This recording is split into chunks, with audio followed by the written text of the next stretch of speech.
Chapter 748. Ce did not even look at young Whiting. Instead, he called her a piece of trash.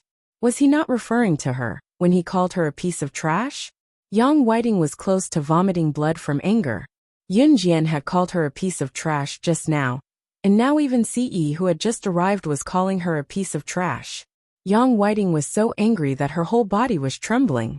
Her husband was the director of Longmin City's plastic processing factory.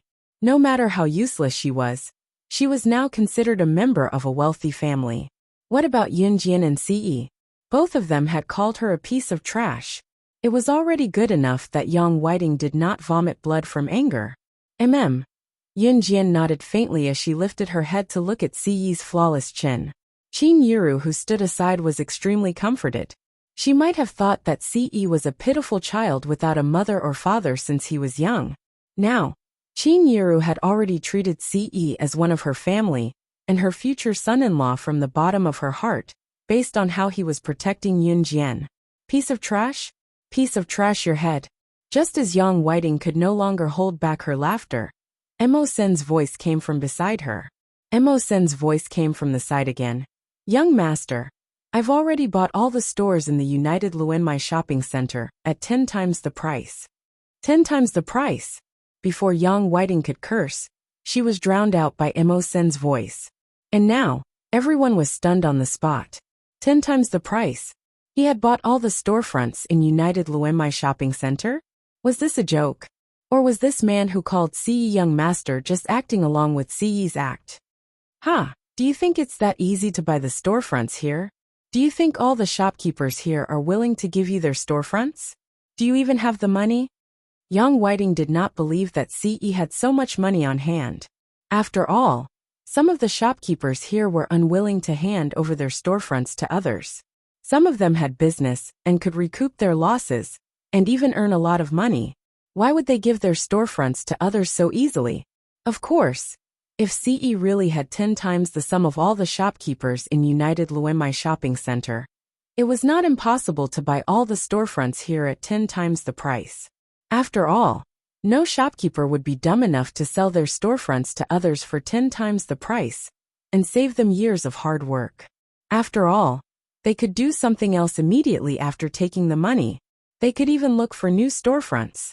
What's more, it was 10 times the money. It would be a waste not to take it. The problem was to buy all of the storefronts in Luenmai shopping center was bought over 100 million Chinese yuan, few hundred million yuan. In 1999, how many families of households of the entire Luenmai Yangyang? Forget taking out so much money at once. It was still unknown if the total assets of Longmin City's tycoons combined could even reach 100 million. Just as young Whiting was about to mock Yun Jian and Ce in front of everyone, she suddenly saw a plump figure. Manager Yang? Young Whiting looked at the fat figure that suddenly appeared in surprise. She immediately remembered that when she participated in a large-scale project with her husband last time, she happened to see this man suddenly running over from the other side. The man who suddenly appeared was the manager of United Luenmai shopping center, surnamed Yang. However, just as young Whiting thought of this, she saw manager Yang go around her, lock onto Mo Sen's figure, and run towards him. After that, manager Yang bowed his head and attached a card to Mo Sen in front of everyone. You keep it well. 300 million yuan has been credited to your account. 3 days later, I will negotiate and contact all the shops to leave the goods behind and move out of here. 300 million RMB had been deposited into the account. Chapter 749. It was not just young Whiting. Even Shen Zhong, who had spoken up for young Whiting just now, as well as all the high school classmates who had never looked Qin Yuru in the eye. Everyone was rooted to the spot, dumbfounded as they stared at manager Yang and Mo Sen, who had appeared out of nowhere. Finally, they shifted their gazes to Ce. Everyone present was in disbelief. 300 million yuan. This man who looked young, at most 20 years old, was actually able to fork out 300 million yuan. It had only been a short while since Ce had sent Mo Sen to buy all the storefronts in United Luenmai shopping center. This also pointed to another point. Ce's subordinate, Mo Sen, had hundreds of millions of yuan in his pocket at all times. Heavens! Some of the top tycoons in Longmen City only had a few hundred million yuan in total assets. Moreover, even these tycoons might only have a few million in their pockets. What about Ce? He had offered 300 million yuan in one go. This meant that Ce's total assets were far more than this amount. Although Ce was not Qin Yiru's biological child, everyone present was certain that he was serious about this, judging by how Ce treated Yun Jian. This meant that such a rich son-in-law would become a family with Qin Yiru sooner or later. Yang Whiting calmed down after her initial shock. For a moment, she was overwhelmed by a feeling of indignation. This money was not earned by Qin Yiru's daughter. Moreover, even if Ce was Qin Yiru's future son-in-law, he was not now. Moreover, no one present could tell what would happen in the future. Perhaps such a rich son-in-law would not like Qin Yiru's daughter anymore? Qin Yiru would still be penniless. As Yang Whiting had a conflict with Dong Ruan and Qin Yiru in high school, and she was a vengeful person, she could only console herself in the face of such a reality. Just as Yang Whiting could no longer hold herself back, and was about to slip away with her classmates, Manager Yang's voice rang out again. Manager Yang's surprised voice rang again. New Cruise's director? Why are you here? What? New Cruise's director? Could it be Ce? Bewilderment flashed across everyone's mind. Could Ce be New Cruise's director? Everyone present turned to look at Manager Yang in surprise. Instead, Steward Yang was walking toward Ce. He was New Cruise's director. Yang Whiting's heart skipped a beat. It was the kind of shock that came from fear. Who did not know the title of New Cruise's director? New Cruise had only been established for about half a year, but it was already a household name in Longmen City, while the company's name was known all over the country. Back then, New Cruise had displayed 3 limited edition supercars at the auto show. It could be said that New Cruise was a legend. However, if Ce was New Cruise's director, it was not impossible for him to fork out 300 million Chinese yuan to buy United Luenmai Shopping Center, based on the company's marketing record. Just as everyone thought so, Manager Yang sprinted toward Yun Jian. His plump frame shuddered left and right before he finally came to Yun Jian. Manager Yang extended a trembling hand to Yun Jian, as if he had received the greatest honor, his voice trembling. You're New Cruise's director, aren't you? You might not remember me, but I saw you at the auto show last year. Your commentary on the supercars was even better than the average commentator. Chapter 750. Yun Jian was New Cruise's director? Was this a joke? Everyone present was rooted to the spot, like they had just encountered something strange. Everyone knew that news of New Cruise had spread throughout Longmen City. It was said that New Cruise had come up with a new plan and would expand to the entire country soon. In an era as advanced as modern technology, car marketing companies like New Cruise were gradually going downhill. Perhaps New Cruise was still developing in Longmen City, but the government had begun to support the car marketing project. In other words, it was only a matter of time for New Cruise to expand out of Longmen City and into the entire country. There was a main reason for New Cruise's rise to fame: the auto show they held before they started operations.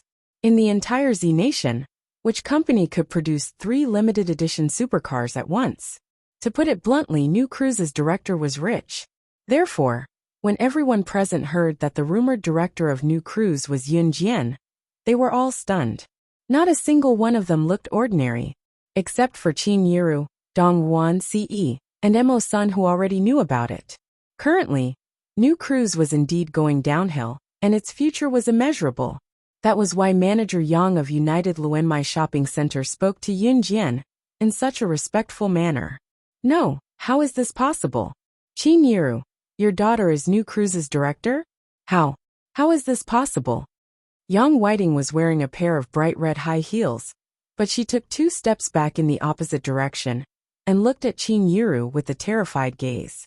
This, Shen Zhong, who had helped Yang Whiting to insult Qin Yiru just now, the pot-bellied, plump middle-aged man who stood behind Yang Whiting, was in disbelief as well. At this moment, other than disbelief, Shen Zhong was filled with deep regret. Qin Yiru's daughter was New Cruise's director. Who would have thought of something like this? Shen Zhong had tried to please Yang Whiting purely because he had lost his job and wanted to get a job in her husband's company. And the result? He had offended the mother of the director of New Cruise. She had long heard that New Cruise's employees' monthly salary was higher than any other company or place in Longmen City. Of course, Shen Zhong wanted to go in, but he couldn't. But at this moment, Shen Zhong rolled his eyes and thought of another way. Just as Yang Whiting and Shen Zhong spoke, Steward Yang was already staring at Yun Jian. He reached out his hand as if waiting for Yun Jian to reach out and shake his hand. Yes. Yun Jian responded to Manager Yang under everyone's expectant gazes. However, just as she was about to shake Manager Yang's hand, it was grabbed by CE. Steward Yang originally lowered his head and sincerely wanted to shake Yun Jian's hand. But when he realized that Yun Jian did not reach out to shake his hand for a long time, he raised his head slightly. Once he did, Steward Yang's plump frame shuddered violently, and so did his body, as if he had seen something terrifying. He almost lost his footing from the shock, and almost fell to the ground. Everyone present clearly saw Manager Yang's reaction, so they were all very surprised and bewildered. Following Steward Yang's angle, they saw CE glaring at him coldly. Chapter 751. CE's stare sent chills down Manager Yang's spine. He swallowed his saliva and didn't dare to extend his hand towards Yun Jian. In spite of it, Manager Yang's gaze was fixed on Yun Jian. Of course, he was looking at her with admiration. Can you give me your phone number? It'll be easier to contact you in the future.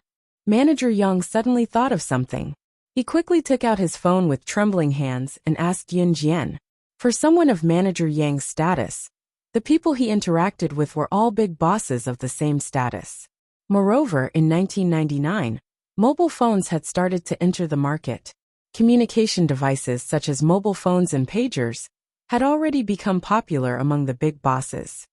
Sure. Yun Jian smiled and was about to take her phone out of her pocket. No. However, before Yun Jian could take out her phone, CE's mellow voice came from behind Yun Jian. Manager Yang's body shrunk when he felt CE's murderous gaze. He didn't know why, but this man gave him the feeling that if he asked for Yun Jian's number, he would kill him without hesitation.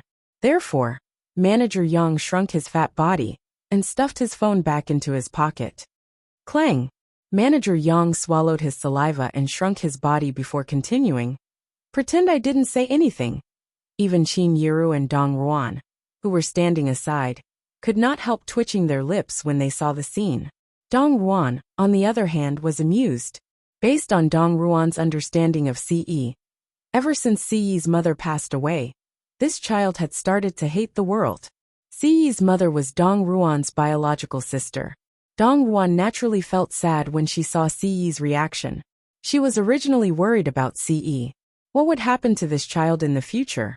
However, Dong Ruan had finally gotten over it. Hey, look, she didn't have to worry anymore. Her stupid nephew, who was an emotional idiot, would probably give her a grandnephew in a few years' time. When she retired in her old age, she would take a stroll with Yiru. She could even find time to hug her grandniece. Most importantly, by then, she and Qin Yiru would really become in-laws. Although there were many layers of relationships, they could still be considered as in-laws. When Yun Jian saw that CE didn't agree, she immediately smiled and refused to give Steward Yang her number. Yun Jian turned to look at Qin Yiru, pursed her lips and said, "Mom, let's go in. I'm free in the afternoon, so I can accompany you to shop." Yun Jian had to go to school for evening self-study, but she had nothing to do in the afternoon, so she could accompany Qin Yiru to choose a wedding dress. Although it was Qin Yiru's second marriage, Yun Jian had heard about it from her brother, Yun Yi. When Qin Yiru was with Yun Gang, they didn't have the money to get married. After Yun Yi was born, they couldn't even afford to buy Yun Yi's milk powder. At that time, Qin Yiru didn't have any milk, so Yun Yi was all skin and bones from starvation when she was young. When the original owner was 2 years old, Qin Yiru and Yun Gang had their wedding. However, this so-called wedding didn't have a wedding dress, only a pitiful amount of dowry. Qin Yiru's mother-in-law, Lu Lanhua, was a stingy person, so the villagers only invited a few families to have a meal and made do with it. In this day and age, people who drove cars to get married were the wealthiest people in the world. Chapter 752. Oh, okay. Qin Yiru snapped out of her shock and answered Yun Jian at once. Other than Dong Ruan, who was her best friend for life, Qin Yiru really did not think much of her high school classmates.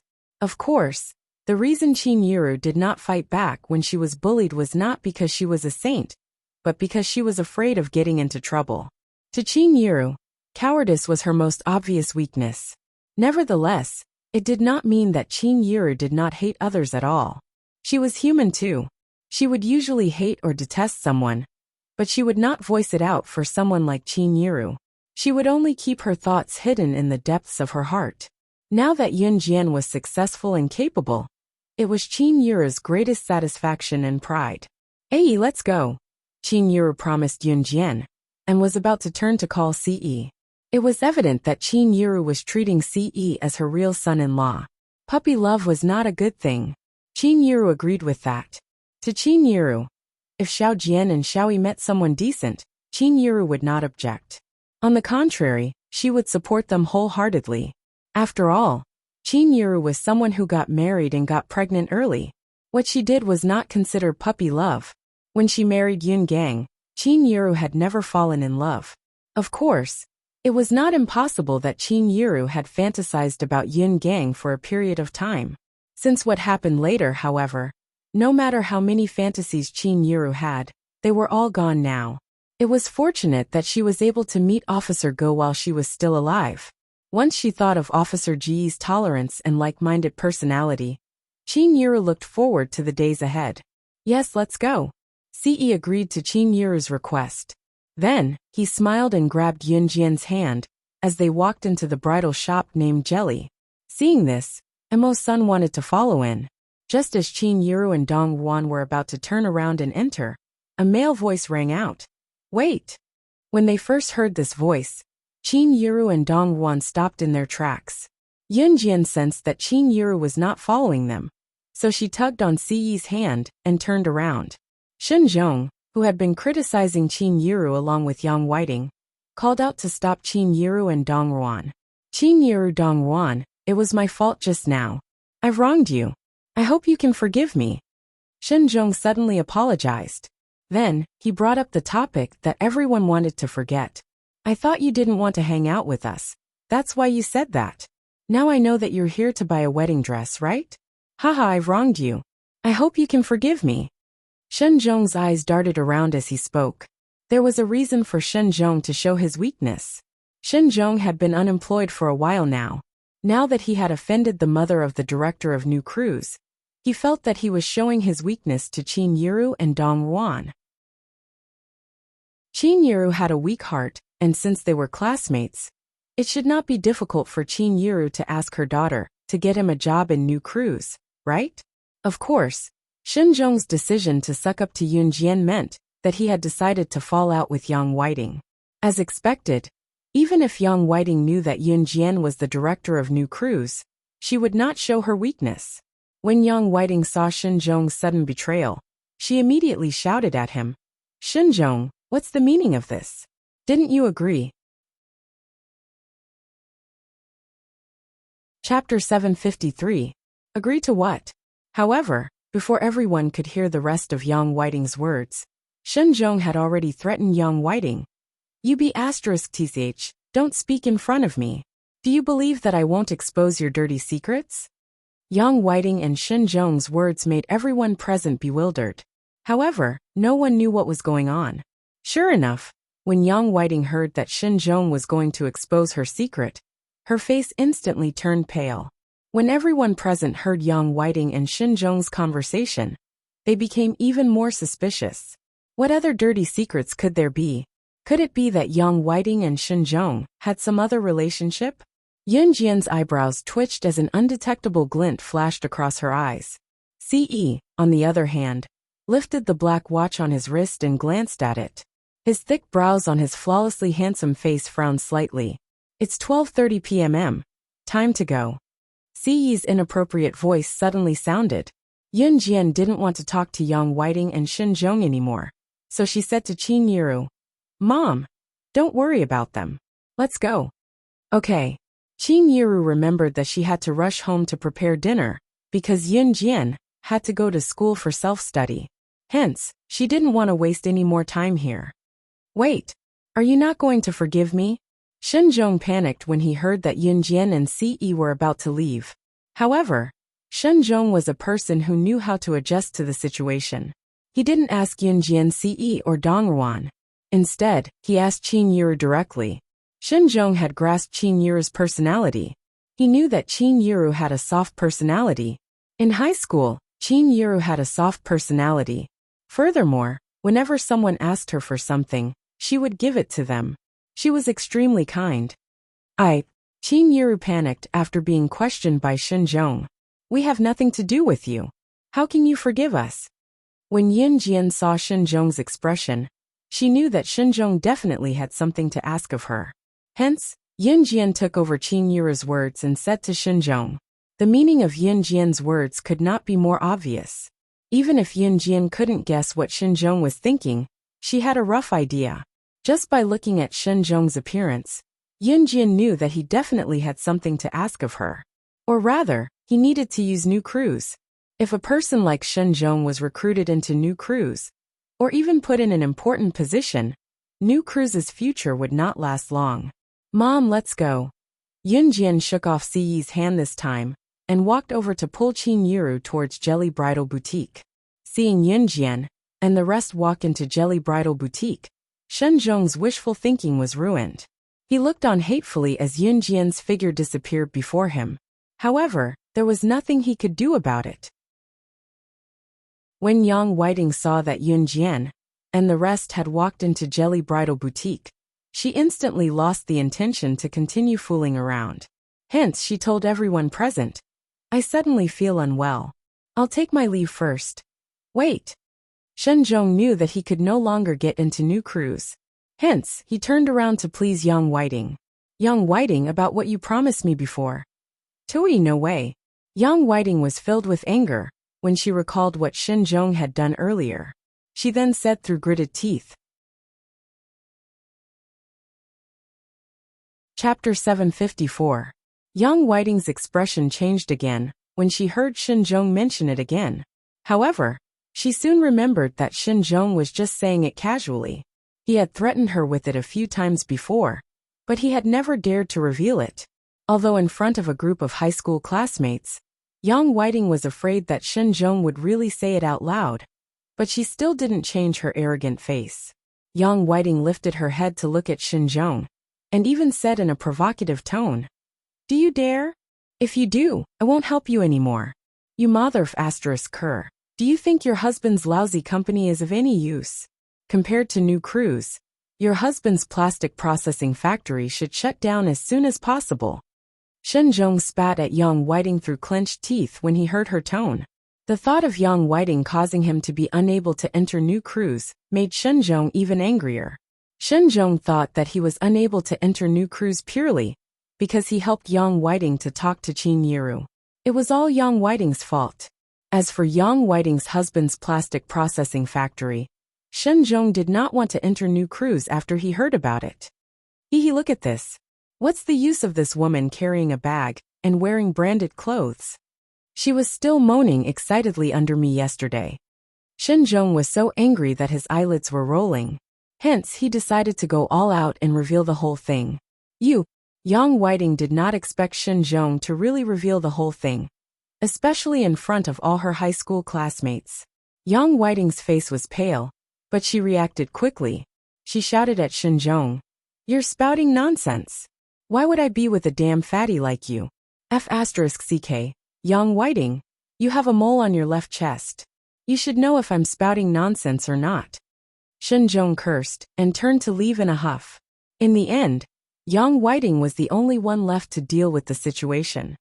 Yang Whiting, I remember that you really do have a mole on your left chest. A high school classmate who used to be Yang Whiting's roommate said hesitantly. Everyone present understood what was going on when they heard that. Yang Whiting did have an affair with Shinjong. But Shinjong was so fat and ugly that Yang Whiting was actually forced. If there was a first time, there would be a second time. In the beginning, Shinjong even took photos. Later, Shinjong kept threatening Yang Whiting with the photos.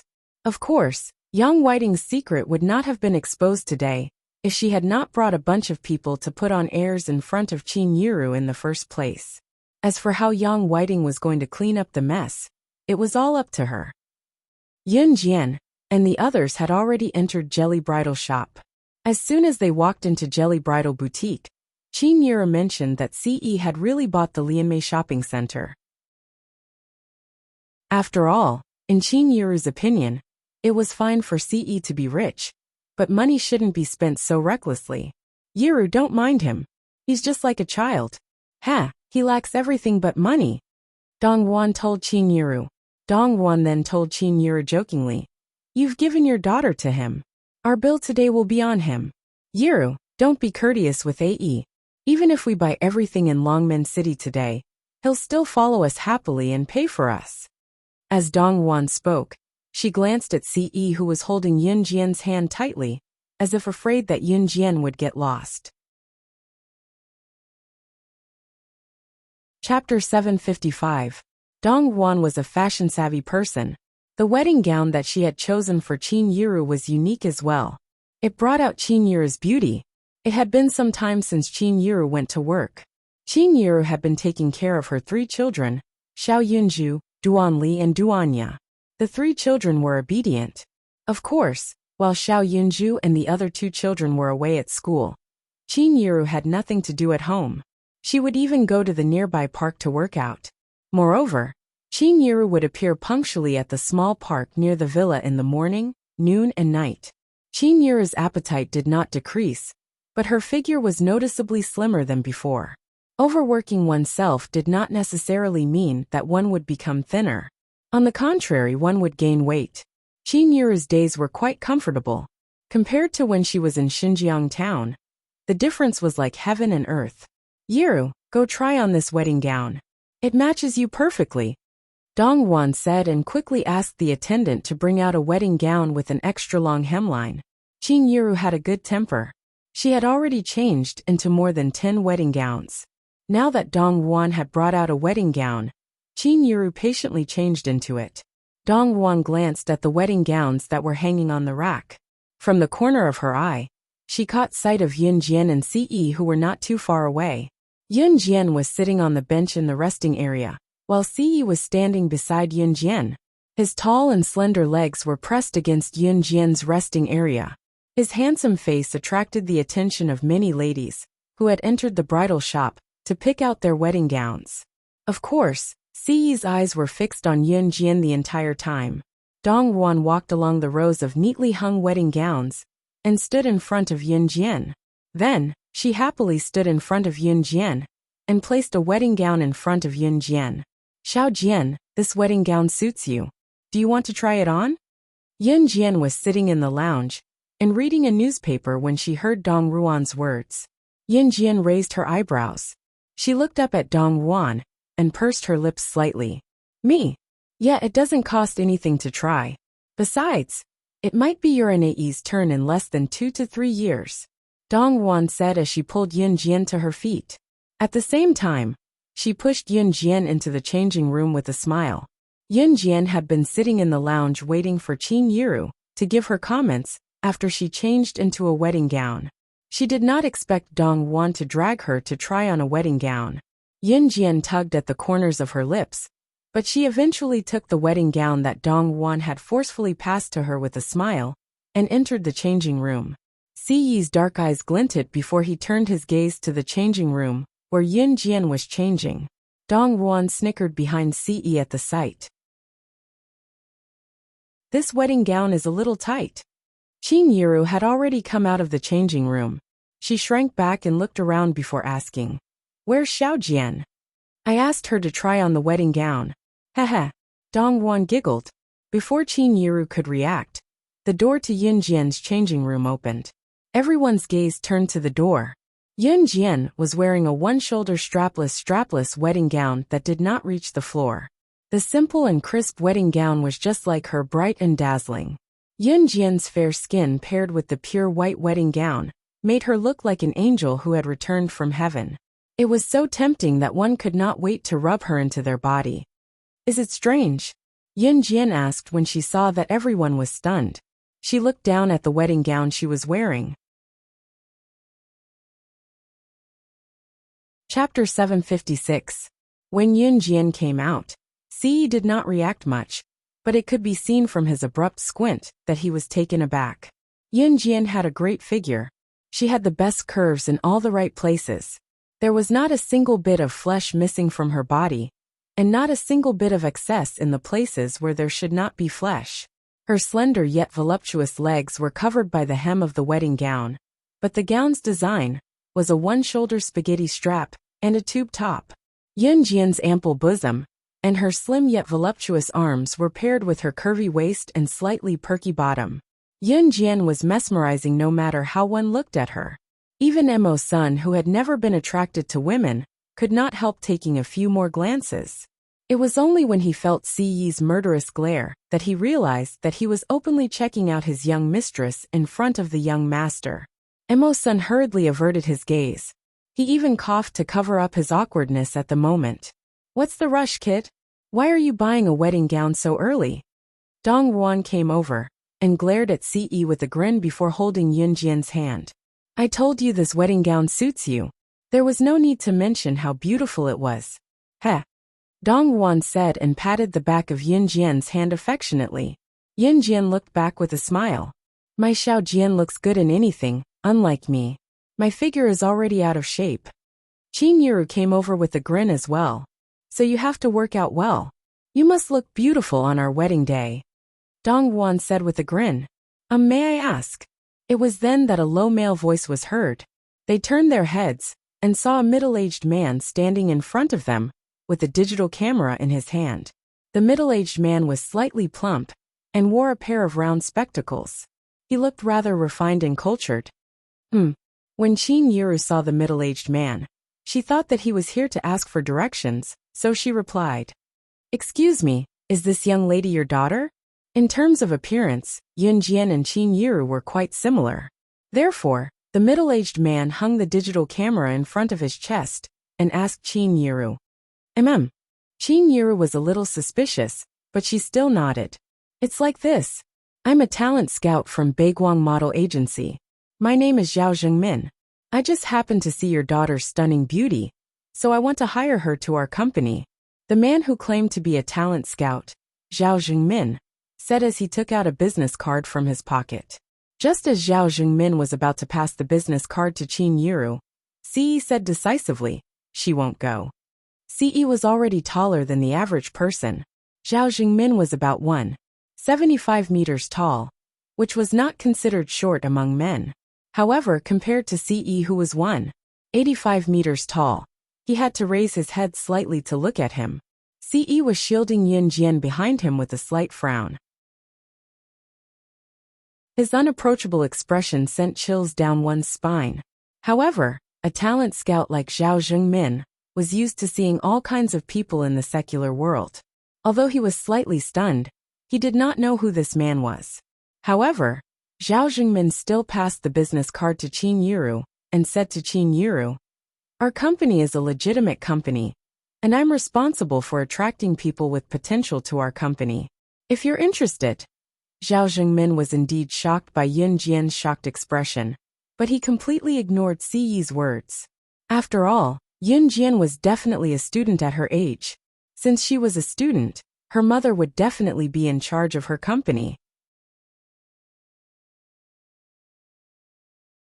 Chapter 757. Was this Zhao Zhengmin courting death? Didn't he hear what I said? A murderous glint flashed across Ci's eyes. Whenever he thought of Yun Jian's appearance being peeked at by outsiders, he would have the urge to kill the other party immediately. Zhao Zhengmin was so scared that his whole body almost trembled when he heard Ci's voice. Ci's voice was dignified and respectful, especially when he revealed his murderous intent. There were not many people in the world who could look him in the eye. Although Zhao Zhengmin was shocked, he quickly calmed down. As someone in Zhao Zhengmin's line of work, He had seen a lot of ups and downs. Moreover, Zhao Jingmin had encountered someone who chased after him with a broom and beat him up before. Of course, Zhao Jingmin's job was to discover new stars and find new models for his company or actors in the entertainment industry. This was his job and his goal. In order to achieve his goal, Zhao Jingmin would do whatever it took. Zhao Jingmin discovered Yun Jian because he wanted to take a digital camera into the bridal shop to film some daily activities. However, he did not expect to capture such a scene. A girl opened the door to the dressing room. At that moment, it was as if she was illuminated by a beam of light. Zhao Jingmin felt like he had never seen such a beautiful scene in his life. Her graceful figure, coupled with the strapless and one-shoulder wedding gown, made her every move seem like a fairyland. It was even more beautiful than the scenery in fairyland. Zhao Jingmin was completely mesmerized. That was why he wanted to rope Yun Jian into his company. Can you seriously consider it? If you join our company, you will have a bright future. For example, if you intern at our company for a few years, we can arrange for you to debut. You can also enter the entertainment industry. Perhaps the entertainment industry is not popular yet, but nowadays, movies and TV series are gradually becoming popular. I believe that in a few years, movies and TV series will be popular all over the country, and I really don't want to miss out on a talent like your daughter, so. In 1999, acting in movies and TV series was not as popular as it was now. On the contrary, when the profession of acting in movies or TV series was first introduced, acting was still a very dishonorable profession. At that time, people still called actors and actresses. In ancient times, actors and actresses were never respected. Of course, in the later period, the social status of actors changed dramatically in people's daily lives. In 1999, every household had yet to be able to afford a television. However, a talent scout like Zhao Jingmin could only coax little girls. Of course, if it was a legitimate talent scout or a legitimate company, it would be fine. Ci didn't even want to explain herself to Zhao Jingmin, who kept pestering her. Courting death? I'll fulfill your wish. Mo-san. Ci pursed his lips and looked at Yun Jian. But his words were directed at Mo. Senator Mo-san received the order and was about to make a move. No. Let's talk it out, don't fight here. Qin Yuru knew Ci's temper, but fighting here would affect the others. Qin Yuru was kind-hearted, so she stopped her. As soon as Qin Yuru stopped her, Mo-san immediately stopped. This was the future mother-in-law of the young master. How could he dare to offend her? However, Qin Yuru had already turned to look at Zhao Jingmin and said apologetically, I just want my child to live a peaceful life, so I'm sorry. At the same time, thank you for your praise of my child. Qin Yuru didn't want Yun Jian to be a model or enter the entertainment industry. Chapter 758. Yun Jian kept quiet because she knew that Qin Yuru and Ce would reject the offer on her behalf. Yun Jian had no intention of entering the entertainment industry either. Slaying God, the top secret agent in the international secret agent ranking, was going to compete with the big shots in showbiz? If word got out and Yun Jian's old friends heard about it, wouldn't they be laughing their heads off? Zhao Jingmin panicked when he heard that. In spite of it, he did not want to let go of such a good seedling like Yun Jian. So he came up with a new way to persuade the girl. We're no longer in a feudal society. Children should have their own opinions. What if your child wants to do it if you reject it like this? Aren't you going to ask for her opinion? As he spoke, Zhao Jingmin looked at Yun Jian. It was obvious that Zhao Jingmin had completely forgotten what Ce had said just now. Perhaps to Zhao Jingmin, Ce was scary, but he would do anything to achieve his goal for his job. Moreover, although people nowadays thought that actors were just entertainers and were at the bottom of society, this was not the case for children. Nowadays, the new generation of young people had already regarded some actors as their idols. However, there were also people from the older generation who looked down on actors. Therefore, Zhao Jingmin thought that Qin Yuru might not know, but a young student like Yun Jian should know, right? After all, it was such a great opportunity that some people did not even have the chance to enter the entertainment industry. Qin Yiru knew what Yun Jian was thinking, but since Zhao Zhengmin asked, Qin Yiru asked Yun Jian a question out of courtesy. Xiao Jian, go ahead. Qin Yiru told Yun Jian. After Qin Yiru shifted her gaze to Yun Jian, the rest of the group shifted their gaze to Yun Jian as well. Zhao Zhengmin was brimming with confidence. After all, youngsters nowadays who were slightly attractive wanted to enter the entertainment industry. On the other hand, the older generation ostracized actors. To put it bluntly, a talent scout like Zhao Zhengmin was looking for such a pure and innocent girl. Young girls who didn't know anything were their targets. They were the ones who were easily deceived. After all, one could become an idol and dazzle in the entertainment industry. Zhao Zhengmin had taken advantage of this to trick many innocent girls. Zhao Zhengmin did not believe that a girl as pretty as Yun Jian would not want to enter the entertainment industry.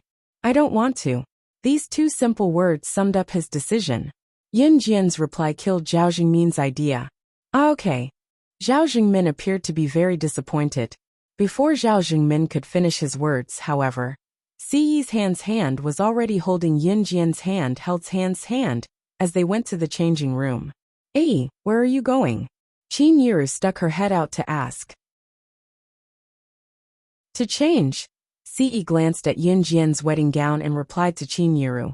It was because of this wedding gown that they got into trouble, so he wanted her to change out of it. Her beauty was only for him to see. This child. Qin Yiru could hear Siyi's angry tone, and moved her lips slightly. Let them be. Let's hurry up and choose yours. Dong Yuan chuckled and pulled Qin Yiru to continue trying on the wedding gown. Zhao Zhengmin, who stood where he was, watched Siyi pull Yun Jian into the changing room with his own eyes, completely ignoring it. Zhao Zhengmin clenched his fists in an unnoticeable spot and gritted his teeth in hatred. Neither he nor his company would let go of such a beauty. He would absolutely not stop. Chapter 759. Yun Jian only realized what had happened after Siyi pulled her into the changing room. How was she going to change now that he had followed her in? Moreover, the wedding gown came with its own bra. She had removed her bra when she was wearing it. If she were to change in front of Siyi, wouldn't she be completely naked except for her lower body? I'm going to change now. Get out, Yun Jian said as she pushed Siyi. Siyi admitted that he was indeed interested in Yun Jian, but he wasn't that horny. Moreover, his woman would be his forever. She couldn't escape from him. Siyi curved his lips slightly. He turned and walked out of the changing room with a smile and stood at the door. Siyi only held Yun Jian's hand again after she had changed and walked out of the changing room. Would you like to buy this wedding gown? The attendant at the side took out the wedding gown that Yun Jian had just worn and arranged it neatly before she turned to ask Siyi and Yun Jian. Yes. Siyi's thin lips moved. His eyes were fixed on Yun Jian the entire time, but his words were directed at the attendant. The attendant immediately went to pack the wedding gown after hearing his words. I don't need it now, Yun Jian couldn't help but say. She was 16 years old and was only in her third year of middle school. If she had gotten married earlier, it would have been fine. However, based on the current situation, she really didn't need this wedding gown. After all, even if they were going to get married, it was still too early to talk about it. Moreover, she had accompanied Qin Yiru to buy a wedding gown today. In the end, she had gotten involved and picked one before Qin Yiru. You need it. After you buy it, you can only wear it for me to see. Siyi looked at Yun Jian. His sharp eyebrows and starry eyes seemed to be able to speak. Yun Jian pursed her lips when she heard this. A slight blush appeared on her cheeks, but on the surface, her expression did not change at all. She was very calm and composed. Siyi's words made some of the women in the store blush, even though she wasn't talking to any of them. What about this? How about this one? It's not tight, and I think it fits me well. At this moment, the door of another dressing room opened and Qin Yiru walked out in a floor-length wedding dress. Qin Yiru had put on weight before, but now her figure had improved a lot. When Qin Yiru put on the wedding dress and walked out of the dressing room, everyone's eyes lit up. The wedding gown accentuated Qin Yiru's elegance. The floor-length hemline was very long, and the wedding dress looked as if it was decorated with diamonds. It shone brightly from afar. Qin Yiru's skin was very good, and Yun Jian most likely looked like her. Except that Qin Yiru looked slightly fatter than Yun Jian. However, if Qin Yiru slimmed down, she wouldn't look old even if she was middle-aged. Therefore, this sparkling wedding dress looked very elegant on Qin Yiru. Everyone present could not help but take a few more glances. Wow, this one looks good. Yiru, we'll take this one. Dong Wan saw this, and immediately ran to Qin Yiru's side to look at Qin Yiru a few times. Slim down a little more. Those who didn't know when you got married might think that you're a young lady in your early 20s. We'll take this one. Dong Wan said. When Qin Yiru heard this, she smiled and looked at Yun Jian and Ce. Mom, it looks good. We'll take this one, Yun Jian said. Very good. Even Ce gave the highest praise.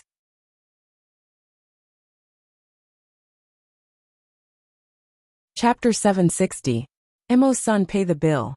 Upon hearing Dong Wan say that Qin Yiru would marry Yun Jian, as soon as she was happy, Ce's thin lips moved as he hurriedly spoke. The corners of Emo Sen's mouth twitched.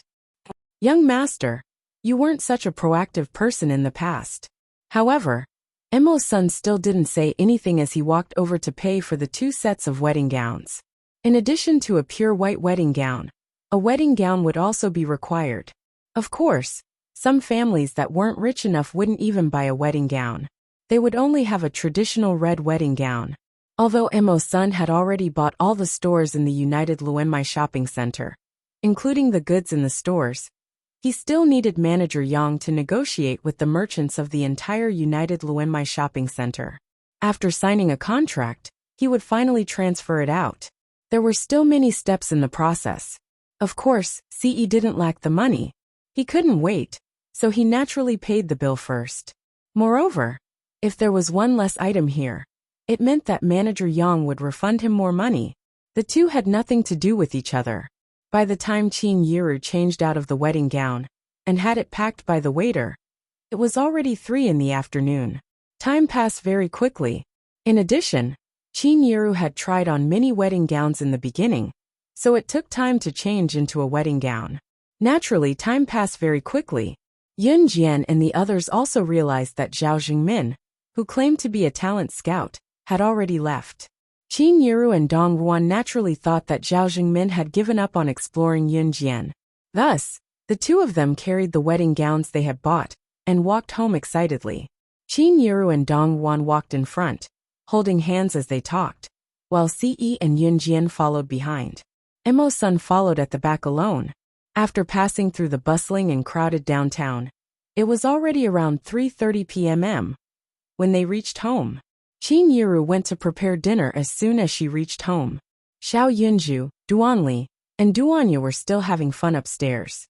When Yun Jian and the others reached home, Lan Su had just helped Adam walk home from outside the house.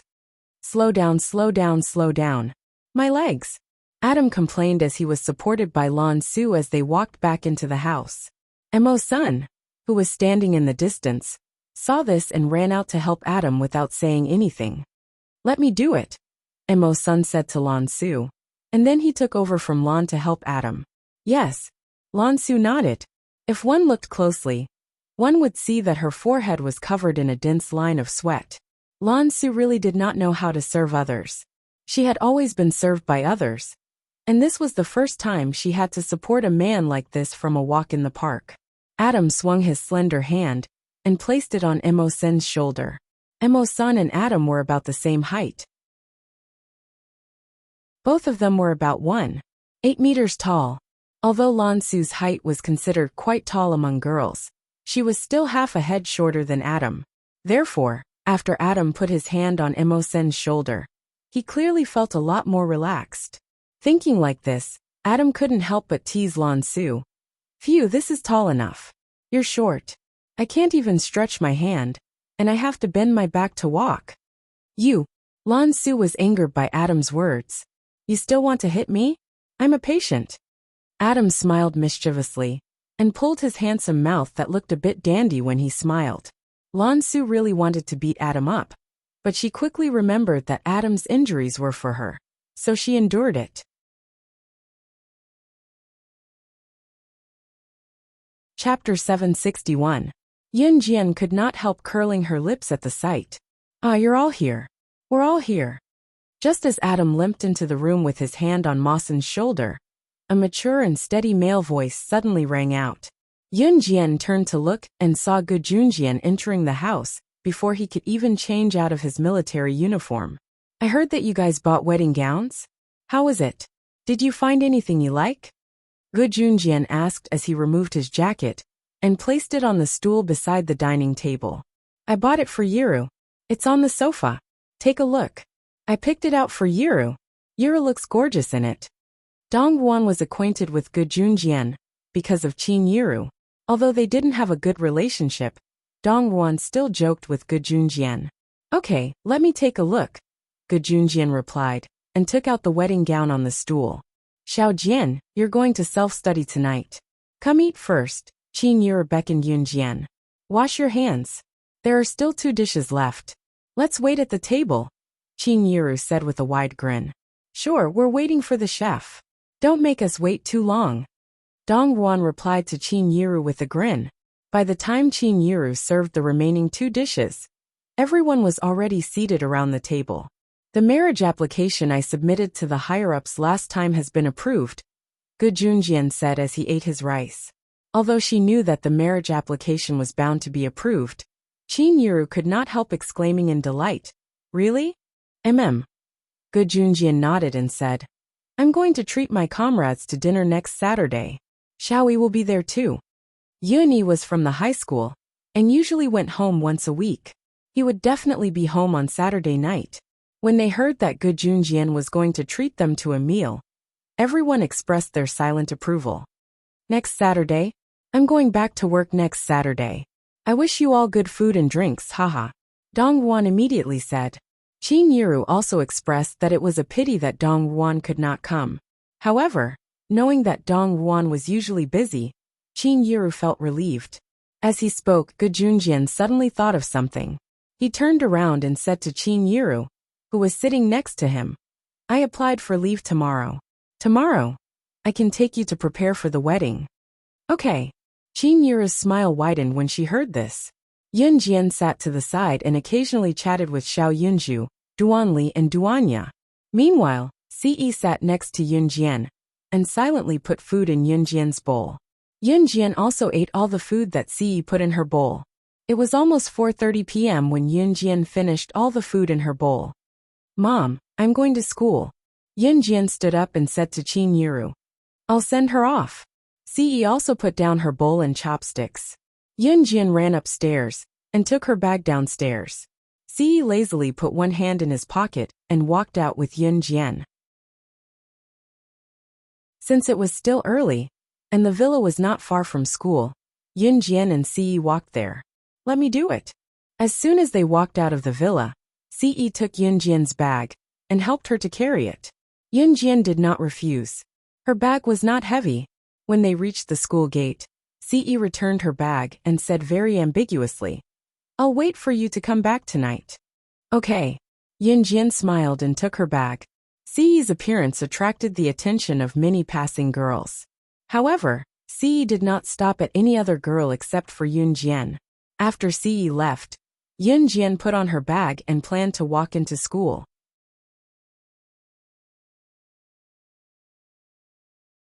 Chapter 762.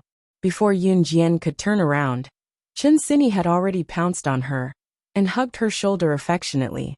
Amen, Yun Jian answered softly and asked Chen Sini, Where's Zhang Xiaofeng?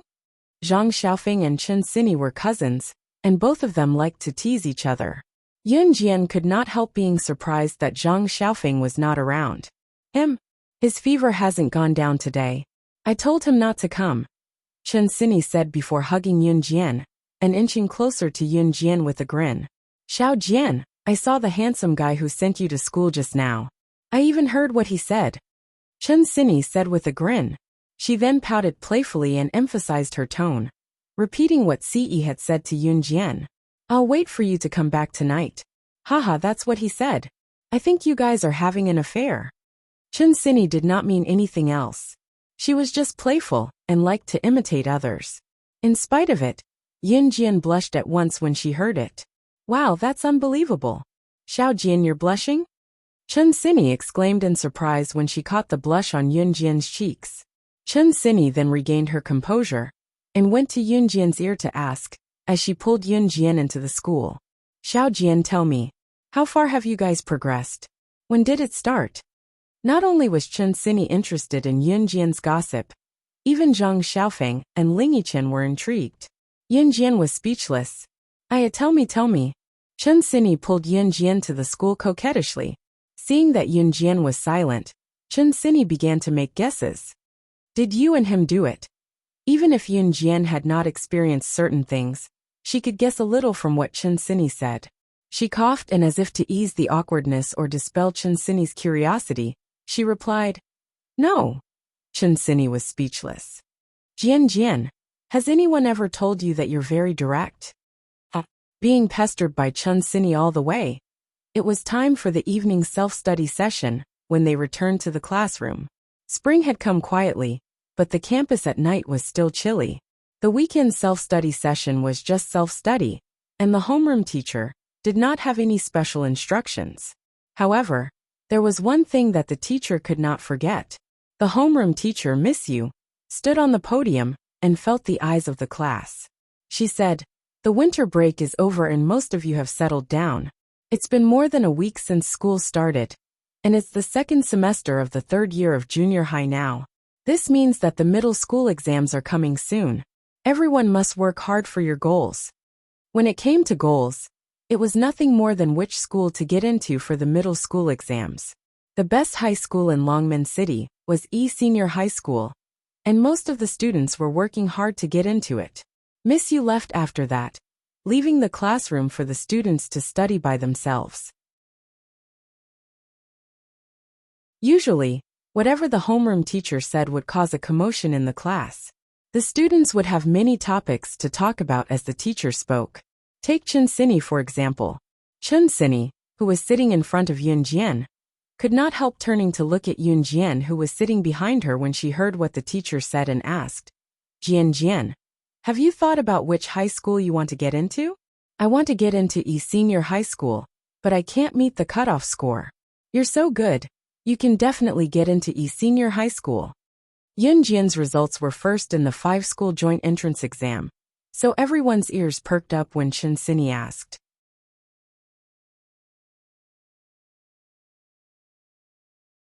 Chapter 763. Yun Jian's words did not mean that she wanted to go, but that she would go. She would go to the military academy in Min City. The fundamental difference between wanting and knowing was that wanting was a possibility. Knowing was something that had already been confirmed. Hence, the students who pricked up their ears to hear which school Yun Jian was going to go to were all stunned. Sitting on Yun Jian's left was a fat man named Zhang Jian. When Zhang Jian heard Yun Jian's words, he immediately burst into laughter. Her classmates snapped out of their daze and finally reacted. The word disbelief was written all over their faces. After Zhang Jian finished laughing, he held his breath and could not help but laugh. As he laughed, he said to Yun Jian, his fat body trembling, Haha, are you trying to kill me? Yun Jian, with your skinny body, you want to go to the military academy? Pfft, don't make me laugh my head off. Who would dare to accept you in a place like the military academy? That's right, Yun Jian, your grades are good. But it's the military academy. The military academy requires people with superb physical fitness to get in. Do you think the military academy will accept just anyone? As soon as Zhang Jian spoke, someone immediately chimed in. I think it's more practical for you to apply for the first senior high school. With your grades, it's more than enough for you to get in. When the application form for the high school entrance exam comes out, Yun Jian, don't be stupid enough to apply for the military academy. Otherwise, you won't even be able to get into the first senior high school. Yun Jian was the top scorer in the 5-school joint examination. At the same time, she naturally became the role model of the entire class. When they heard that Yun Jian wanted to apply for the military academy, everyone present could not help but advise Yun Jian against it. After all, other than Chen Xinyi, no one present knew that Yun Jian was an advanced special forces soldier. Apart from those present, A large group of teachers in the office also knew that Yun Jian had joined the special forces. After all, Gu Junjian had personally come to the school to invite Yun Jian to join the advanced special forces. It had happened in the office back then. Yun Jian also agreed to join in the presence of many teachers in the office. If you don't know what to say, then say it. Chen Sini immediately stood out to defend Yun Jian. Although it was the evening self-study period, everyone present had already started chatting. Unless the homeroom teacher came back, no one would be able to calm down. Of course Jian can get into the military academy. If she can't, you guys won't be able to, Chen Sini declared confidently. When the third year of junior high was about to graduate, someone would come to the graduating class to select students with good physical fitness to go to the military academy. The boys were summoned to the military academy. The girls were recruited to become air stewardesses in the future. In 1999, ordinary people could not afford to fly. If they went to military school, they would be assigned jobs after graduation. Therefore, these two schools were undoubtedly the places that the students in the class yearned for.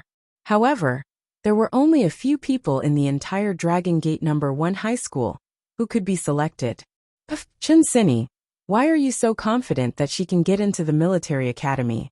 Haha, I don't think she can even reach the lowest threshold of the military academy with her tiny frame. Zhang Jian continued with a flick of his plump body. Chen Sini was angered by what Zhang Jian said.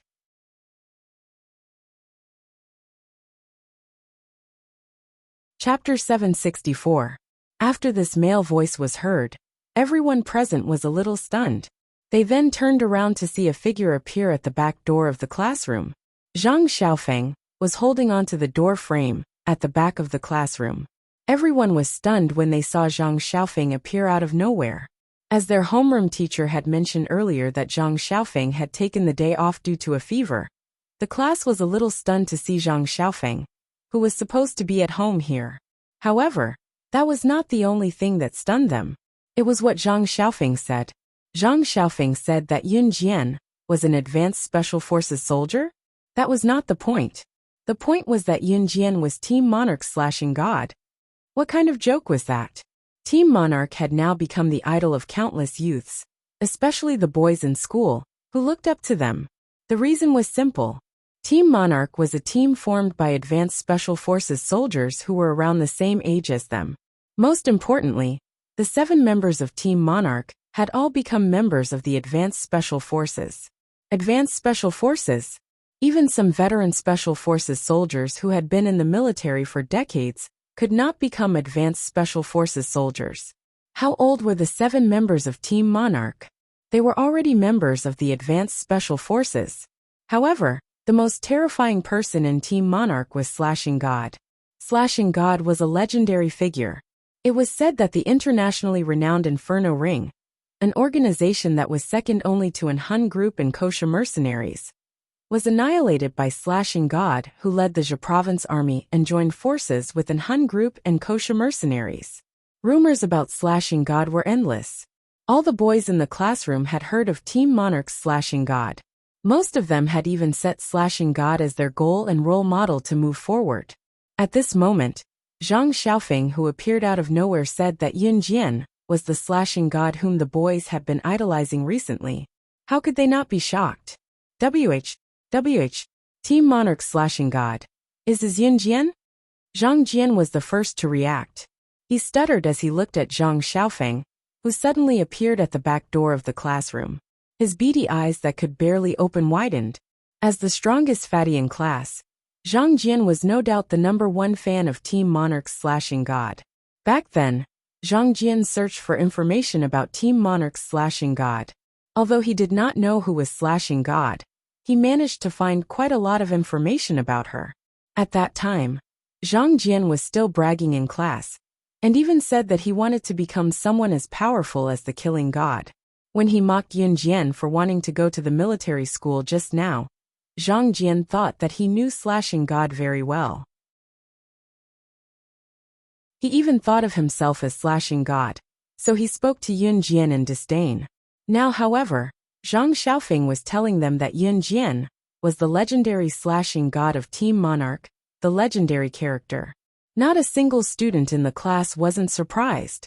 The classroom was so quiet that even the sound of a pin dropping could be heard. While the class was still in shock, Zhang Xiaofeng returned to his seat. "Didn't you say you're sick? Why are you back?" Chen Sini looked at Zhang Xiaofeng in surprise.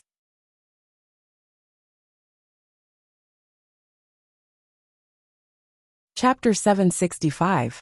Good job. Even Chen Sini, who had been bickering with Zhang Xiaofeng, could not help but give Zhang Xiaofeng a thumbs up. Hee. Zhang Xiaofeng could not help but scratch his hair after being praised by Chen Sini out of the blue. He had never been praised by Chen Sini like that before. Zhang Xiaofeng and Chen Sini were cousins. Both of them had been at loggerheads ever since they were young. You're really slashing God? At that moment, Zhang Jian's weak voice was heard. The question was directed at Yun Jian. Yun Jian had been sitting in her seat since the beginning, and did not look at anyone. She was holding a black pen in her hand, and was twirling it leisurely. All of a sudden, she felt the eyes of the entire class on her. She raised her head slightly, and saw Zhang Jian's face suddenly appear in front of her. Yun Jian had no intention of hiding anything. To Yun Jian, if others did not ask, she would not say. If others asked, she would not hide it either. Unless it was something fundamental, such as her rebirth. Yun Jian replied softly. However, it was this weak reply that caused an uproar in the class. Oh my god, is this for real? Yun Jian from our class is slashing God from Team Monarch. Oh my god. A few days before the new year, one of my relatives came to me and bragged that he had seen Team Monarch's red flame. I was so envious at that time. I didn't expect Team Monarch's strongest slashing god to be in our class. A series of shocked and terrified voices were heard. For a moment, the entire class was in an uproar. At that moment, the students in the next class were unusually shocked. What's wrong with the students in the next class? Why is it so noisy? At the same time, in the same class, Zhang Jian changed his arrogant tone and looked at Yun Jian weakly. At the same time, he asked Yun Jian, Can you accept me as your disciple? I also want to learn from you like Zhang Xiaofeng." From calling him by his name to addressing him respectfully, Zhang Jian's tone carried a hint of pleading. Learn from Team Monarch's killing god. The students who had treated Yun Jian with disdain earlier all followed Zhang Jian's lead. Me too. Yun Jian, I also want to acknowledge you as my master. Me too. For a moment, the whole class started shouting like the wind. Go. She's my master. You didn't believe in her ability at first. She won't accept you. Zhang Xiaofeng stood out and shouted. Zhang Xiaofeng, step aside. It's up to Yun Jian to decide if she wants to accept it or not. One of the boys said confidently. I won't. However, just when the whole class was at its peak, Yun Jian's voice was heard. When the boys in the class heard Yun Jian's words, they instantly quieted down. Why? Zhang Jian asked, unwilling to give up. Because I don't accept trash. Yun Jian's words completely destroyed everyone's thoughts. I'm not trash. Zhang Xiaofeng almost jumped in joy when he heard Yun Jian's words. Yun Jian's words were her own intention. Zhang Xiaofeng had a good bone structure. With time, he would definitely become a talent in the future. However, Yun Jian had also observed the boys in the class. None of them could compare to Zhang Xiaofeng in terms of ability.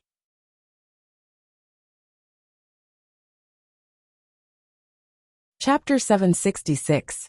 As expected, the students in the class were hurt by Yun Jian's words. Yun Jian's trash was a direct blow to the boys in the class. Although most of the boys in the class idolized Yun Jian, they would not give in when their idol called them trash. We're trash. Yun Jian, you're amazing, but you can't call us trash. Even if we're trash to you, what about Zhang Xiaofeng?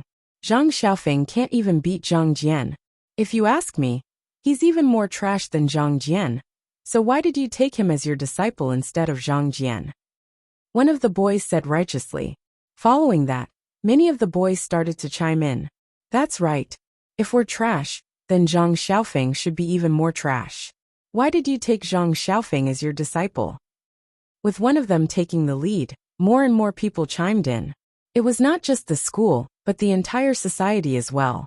If I can't have it, then you can't have it either. Zhang Xiaofeng becoming Yun Jian's disciple might not have felt anything about it before. However, after knowing that Yun Jian was Team Monarch/ing God, all the students in the class wanted to be Yun Jian's disciple. If they could not have it, then the students in the class would do everything they could to make sure that Zhang Xiaofeng would not have it either. All of you. Chen Xinyi was enraged by the clamoring boys in the class. She bit her lip and wanted to speak up for Zhang Xiaofeng, but she realized that she had nothing to say. Zhang Xiaofeng gritted his teeth. He was obviously dissatisfied, but he did not say anything, because he has more potential than any of you here. Yun Jian's words came out of nowhere in the next second. However, it shocked everyone present. It even made Zhang Xiaofeng raise his head abruptly.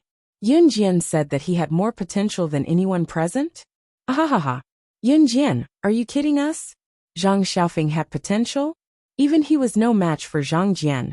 During the first few days of the first semester of the third year of junior high school, he had tried to be brave and challenge Zhang Jian to a duel. He had been beaten up by Zhang Jian. You even said that he has great potential. Are you kidding us? Another boy in the class laughed and joked, but what he said was the truth. This group of boys laughed and talked, but the words that came out of their mouths were also poking at Zhang Xiaofeng's weakness. It forced Zhang Xiaofeng to lower his head. When Zhang Xiaofeng had just started school in the third year of junior high, he had indeed challenged Zhang Jian to a duel. Zhang Xiaofeng had learned some taekwondo, but that day, he was beaten to the ground by Zhang Jian with brute force. It was even treated as a joke and spread throughout the school. Chen Xinyi was also present at that time. She knew that this matter had always been a sore point for Zhang Xiaofeng, so she looked at Zhang Xiaofeng worriedly. In order to show off his sturdiness, Zhang Jian lifted his buttocks slightly from the bench and hammered his chest with his strong arms. Then, Zhang Jian said to Yun Jian, Yun Jian, if you don't want to accept trash, then accept me as your disciple. As for Zhang Xiaofeng, he has no ability. Just don't accept him. Yun Jian narrowed her eyes and curled her lips into a smile under everyone's gazes.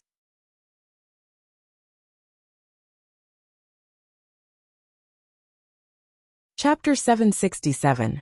Yun Jian's confident statement shocked most of the students in the class. What? Even Zhang Jian blinked and looked at Yun Jian in disbelief. Was she referring to me when she said trash? Did she just say that I, Zhang Jian, can't even take one hit from Zhang Xiaofeng? As soon as Yun Jian said that, even Zhang Xiaofeng was stunned. Even Zhang Xiaofeng himself did not have the confidence to defeat Zhang Jian. In the first semester of the third year of junior high, which was before Yun Jian transferred to Longminyi Junior High School, Zhang Xiaofeng had a one-on-one with Zhang Jian. The one-on-one between the two Zhangs in class was the talk of the town at that time.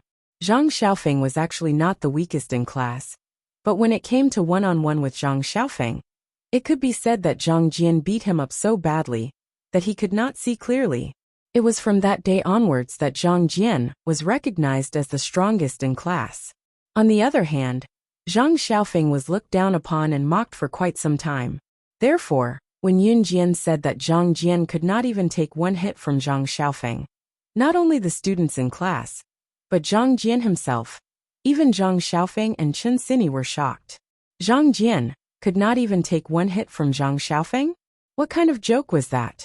Zhang Jian was widely recognized as the strongest man. Moreover, everyone knew that a fight was a competition of strength. Whoever had the most strength would win. Was Yun Jian not spouting nonsense? You don't believe me? Yun Jian asked flippantly. Her tone made those who heard her shudder. Yun Jian, if you say that you can beat me up, I have to admit that you're Team Monarch/ing God. But if you say that someone like Zhang Xiaofeng can defeat me, I can still force myself to believe it, because he has your guidance. He'll be able to defeat me one day.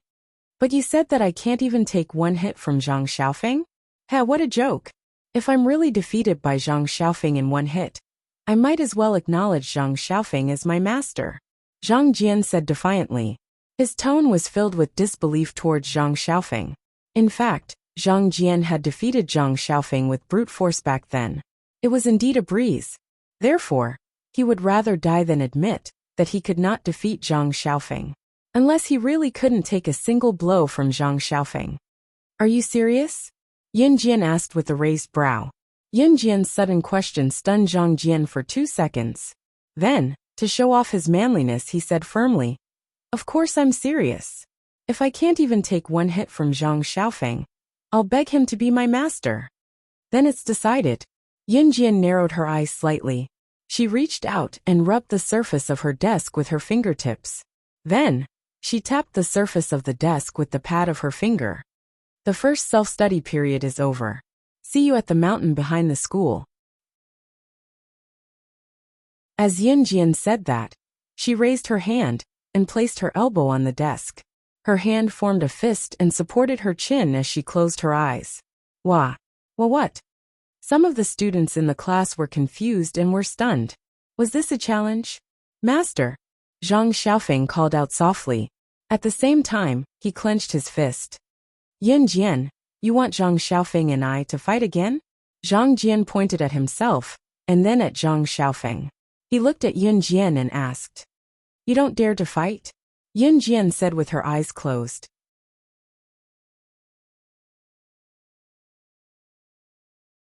Chapter 768. I'm always up for it. Although Zhang Xiaofeng was not confident, since Yin Jian had accepted the challenge for him, he would not be a coward. Zhang Jian turned his head away with a smirk. Soon the class quietened down. The students seemed to have calmed down from the earlier commotion. Although the students seemed to have calmed down, none of them were calm at that moment. After a semester, Zhang Xiaofeng and Zhang Jian were going to duel again. If Zhang Xiaofeng was still the same old Zhang Xiaofeng, the students would definitely think that Zhang Xiaofeng was no match for Zhang Jian. After all, in the duel half a year ago, Zhang Xiaofeng was chased around and beaten up by Zhang Jian. The two of them could not be compared at all. Zhang Jian was definitely many times better than Zhang Xiaofeng. However, things were different now. Zhang Xiaofeng had Slashing God from Team Monarch as his master, and had been learning from Yin Jian for half a year. Who was Yin Jian? She was the legendary slashing god with unparalleled strength. Therefore, the students were very curious. After learning from Yin Jian for so long, would Zhang Xiaofeng improve even a little? Or was Yin Jian so good that she had raised Zhang Xiaofeng's strength to a whole new level? Or was it that Zhang Xiaofeng's strength was indeed better than Zhang Jian's? This was the result that all the students in the class were very eager to know. Therefore, once the first period ended, the group surrounded Zhang Jian noisily as they walked to the mountain behind the school. Before Zhang Jian left, he turned to look at Zhang Xiaofeng and taunted Zhang Xiaofeng. "I'll see you at the mountain in 2 minutes. Don't run if you're a man." The break between classes was only 10 minutes, and the mountain behind the school was not far from the classroom. After saying that, Zhang Jian led a group of people to the back of the mountain noisily. "Jian Jian, Zhang Jian has brute strength. I'm afraid that Zhang Xiaofeng." Chen Xinyi had seen Zhang Xiaofeng being beaten down back then. She still remembered how Zhang Xiaofeng was beaten down, so she spoke to Yin Jian with lingering fear. Before she could finish, however, Yin Jian cut her off. "What's there to be afraid of? He has brute strength, but he's still a useless piece of trash. Trust me, if Zhang Xiaofeng loses to Zhang Jian today, you can pick any hotel in Longmen City. I'll treat you 1,000 times." Some of the boys and girls who were still in class gasped when they heard Yin Jian. Treat 1,000 times? Did Yin Jian have so much money that she had nowhere to spend it? Chen Xinyi nodded. Yin Jian had already stood up from her seat. The night breeze was chilly, but it gave people a relaxed and happy feeling. "Are you scared?" Yin Jian asked as she turned to look at Zhang Xiaofeng from the corner of her eyes. "What's there to be scared of? Today, I must beat that Zhang Jian until he is lying on the ground." "I can't embarrass you, master." Zhang Xiaofeng told himself that he must win today. He was Yin Jian's pride today. "Let's go," Zhang Xiaofeng said, and was about to leave the classroom. "Wait for another 2 minutes." Yin Jian's voice rang. "Huh." Zhang Xiaofeng was confused. After all, there were only 10 minutes before class ended. If they waited for another 2 minutes, It would be almost 4 to 5 minutes by the time they walked from the classroom to the mountain behind the school.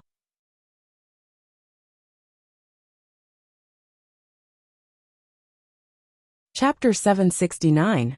The Mountain Behind the School. It was a desolate and quiet place, especially at night.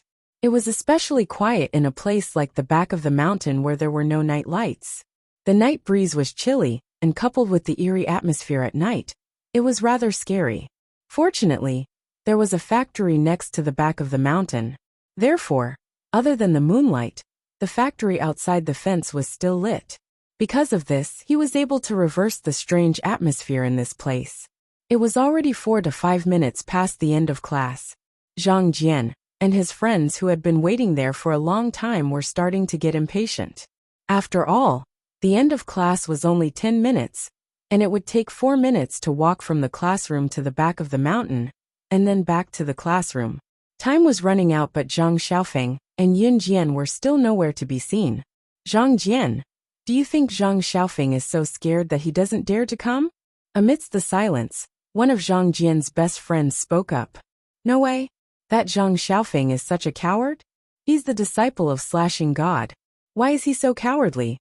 Someone else immediately added.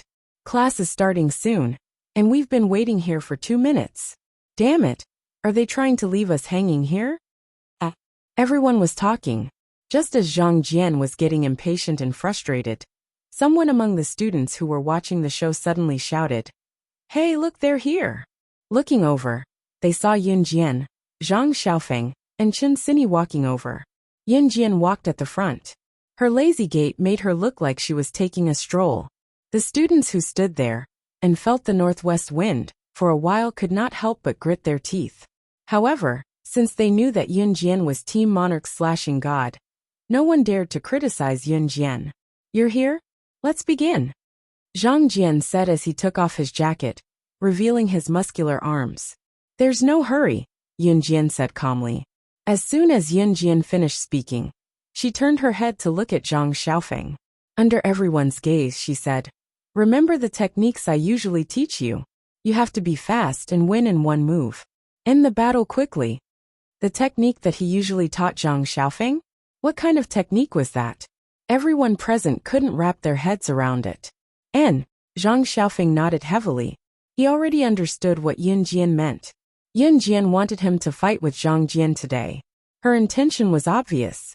Not only did she want him to defeat Zhang Jian, but more importantly, she wanted him to engage in actual combat with others. In Yun Jian's own words, it was only through continuous combat that there was a possibility of improvement. You can only succeed. Failure is not an option. Go on, Yun Jian urged. What kind of master would only allow his disciple to succeed and not allow his disciple to fail? Everyone present was a little stunned. It had to be said that Yun Jian's words were too profound for everyone present. After all, everyone present thought that Yun Jian's words were too serious. Someone thought about it and said, Yun Jian, aren't you being too strict? You only allow Zhang Xiaofeng to succeed and not allow him to fail. Aren't you putting unnecessary pressure on him? What else should I do? Yun Jian raised her eyebrows and looked at that person. That person was at a loss for words after Yun Jian's question. Right now, you're only fighting one-on-one. If you step out into the world, your every move will be used by the other party to kill you. You said that I'm being too strict by only allowing him to succeed and not allow him to fail? Have you ever thought that if I don't ask him to succeed, he will choose to retreat in the face of a life and death battle?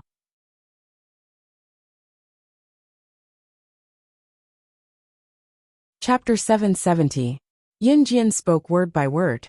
However, her words made most of the people present frown. They didn't understand. Most of them naturally didn't. Yun Jian's words were profound. However, what she said was also the truth. Yun Jian did not take in useless people. Even if her disciples could not become internationally renowned figures in the end, her minimum requirement was for them to reach the level of a high-level secret agent assassin. In fact, Yun Jian herself was a dangerous person. Those who wanted to follow her and protect their lives by her side were bound to be in danger at all times. So, What should they do when facing these dangers? Was she going to persuade Zhang Xiaofeng to give up since it was dangerous? Then should he just wait for death? Yun Jian naturally could not do that. Hence, she wanted Zhang Xiaofeng to succeed from now on. Failure was not an option. The people present naturally did not know what Yun Jian had experienced in the past. They also did not know why Yun Jian would ask Zhang Xiaofeng to do that. Come. Don't King talk nonsense. If you delay any longer, class will start. Zhang Jian could not wait to show off. Hence, he waved his arm and greeted Zhang Xiaofeng. Zhang Xiaofeng also remembered Yun Jian's words. At this moment, he was already walking towards Zhang Jian. The mountain behind the school was no doubt the best place to settle personal grudges. This was because fighting and gang fights here were the least likely to be discovered by the teachers. Cinny, hold this for me. Zhang Xiaofeng took off his jacket and threw it to Chen Cinny before walking towards Zhang Jian. After a period of training, Zhang Xiaofeng's physique had become much stronger. In addition, Zhang Xiaofeng's physique was strong. In addition to his handsome appearance, he was also the most handsome person in Longmen First High School. Coupled with his strong and perfect physique, he attracted the screams of many girls on the spot. Attack quickly. Win with one move. End the battle quickly. Yun Jian's words rang clearly in Zhang Xiaofeng's ears. He clenched his fists and walked towards Zhang Jian. On the way to the back of the mountain, Yun Jian explained some techniques to him.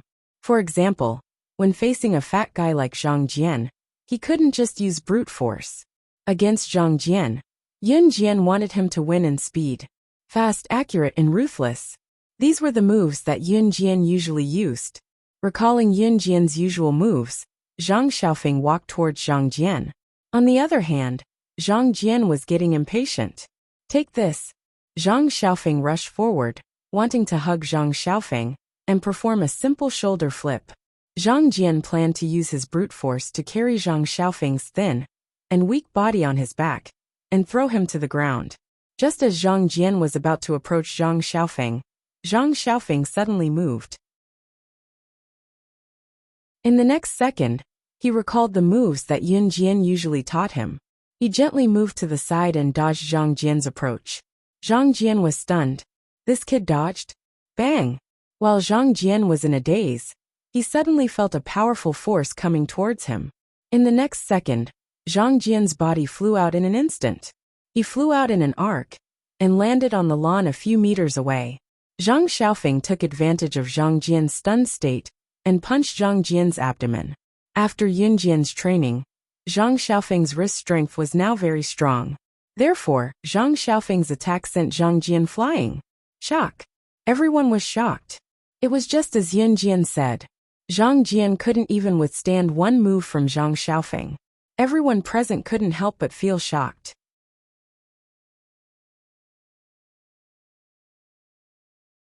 Chapter 771. While the crowd was still in shock, Zhang Xiaofeng stopped his attack while panting weakly. After all, Zhang Xiaofeng was still running a fever, and his stamina was obviously not as good as it was before. Therefore, he had used up all of his strength just by throwing out a light punch. Put it on quickly, you're still running a fever. Chen Cinny quickly ran over and put the jacket on Zhang Xiaofeng. Although Zhang Xiaofeng was running a fever and his cheeks were burning, he did not feel any discomfort. In fact, he was much stronger than Zhang Xiaofeng. However, Zhang Xiaofeng's lack of confidence was due to the fear of being beaten up by Zhang Jian. Once bitten, twice shy. That was the principle.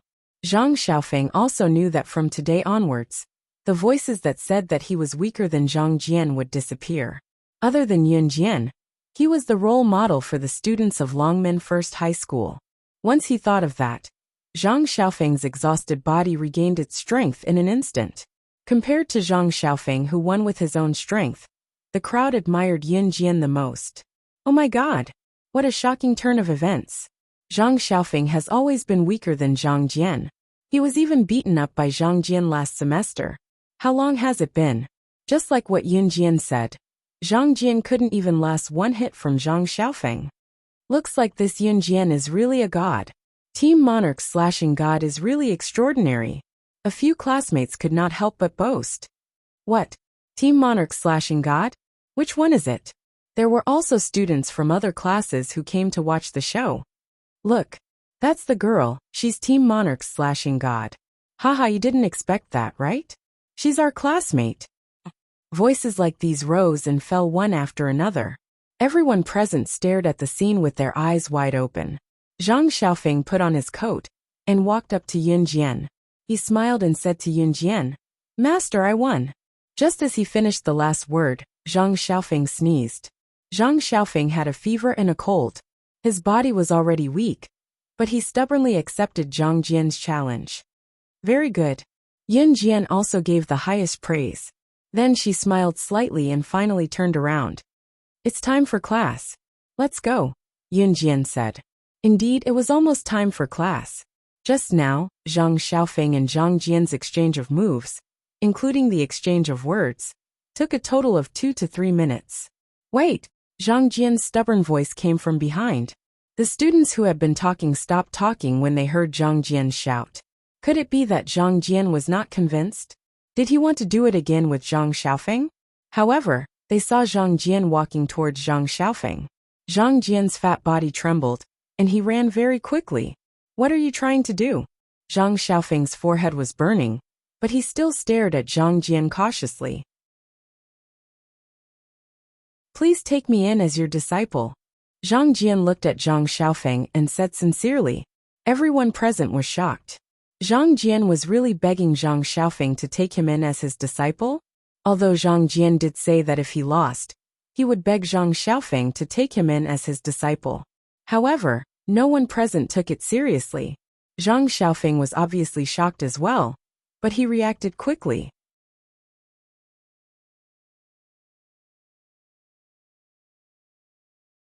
Chapter 772. Zhang Xiaofeng's one-on-one duel with a well-behaved disciple was something Zhang Xiaofeng bragged about in the next few days. It was to the extent that Chen Sini got a headache from listening to it. In the end, Chen Sini bought tape to seal Zhang Xiaofeng's mouth, forcing Zhang Xiaofeng to shut up. A week passed in the blink of an eye. The duel on the weekend night was etched in many people's minds. While they were bragging about how Zhang Xiaofeng defeated Zhang Jian, they had to mention Yun Jian as well. Yun Jian was a day student. She was often busy shuttling between school, home, New Cruise, and Falcon Hall. Other than weekends, CE would not be in Longmen City for at least 2 to 3 days from Monday to Friday. He would make a trip back to an Hun group, but he would be back soon. Classes ended on time on Friday afternoon. Zhang Xiaofeng came to school stubbornly due to his fever and cold, but his condition worsened in the next few days. Finally, he could not take it anymore, and applied for leave to go home. Hence, Zhang Xiaofeng was missing on Friday. Zhang Xiaofeng was indeed his disciple. Although he was not as hard-working as Zhang Xiaofeng when he was Yun Jian's disciple, it was not too far off. In spite of it, the main reason Zhang Jian took Zhang Xiaofeng as his master was that he could not take Yun Jian as his master. Now Zhang Xiaofeng was better than him as well. Zhang Xiaofeng had learned his skills from Yun Jian. This meant that even if Yun Jian refused to take him as her disciple, he could at least learn from Yun Jian through Zhang Xiaofeng. Jian Jian, let's pack up and go home. I'm exhausted after 5 days of school. I must relax when I get home, Chen Sini said after a stretch. On Friday, as soon as class ended, all the students in the class ran out of the classroom. Especially some of the male students. After school on Friday, they ran away faster than anyone else. I'm done, Yun Jian said to Chen Sini as she picked up her bag and slung it over one shoulder. Let's go. Chen Sini immediately took the opportunity to walk over and hold Yun Jian's hand, pulling Yun Jian to the school gate. Usually, after Yun Jian and Chen Sini left the school gate, they would walk together for a while before separating. When Yun Jian and Chen Sini walked out of the school gate, a very familiar person walked towards them. The man had a digital camera hanging in front of his chest. When he saw Yun Jian, he immediately walked up to Yun Jian. Hello, Miss Yun Jian. Zhao Jingmin, who had failed to invite Yun Jian to enter the entertainment industry not long ago, stood in front of Yun Jian again. Yun Jian pressed her lips together when she saw Zhao Jingmin standing in front of her again. She had planned to pull Chen Sini and leave by the side. Jian, he's calling you? Do you know him? Chen Sini glanced at Zhao Jingmin suspiciously. What kind of address could a talent scout like Zhao Jingmin not find out? Although Zhao Jingmin did not know who Yun Jian was, his talent as a talent scout was to find out everything that could be found. It was not difficult for Zhao Jingmin to find Yun Jian. I don't know him, Yun Jian said, planning to leave with Chen Sini. It was then that Zhao Jingmin's eyes darted around. Seeing that Yun Jian was going to reject him again, and Chen Sini was rather pretty, Zhao Jingmin went up to Yun Jian and Chen Sini to block their path. Zhao Jingmin turned to Chen Sini and said, Miss Yin, I'm sorry.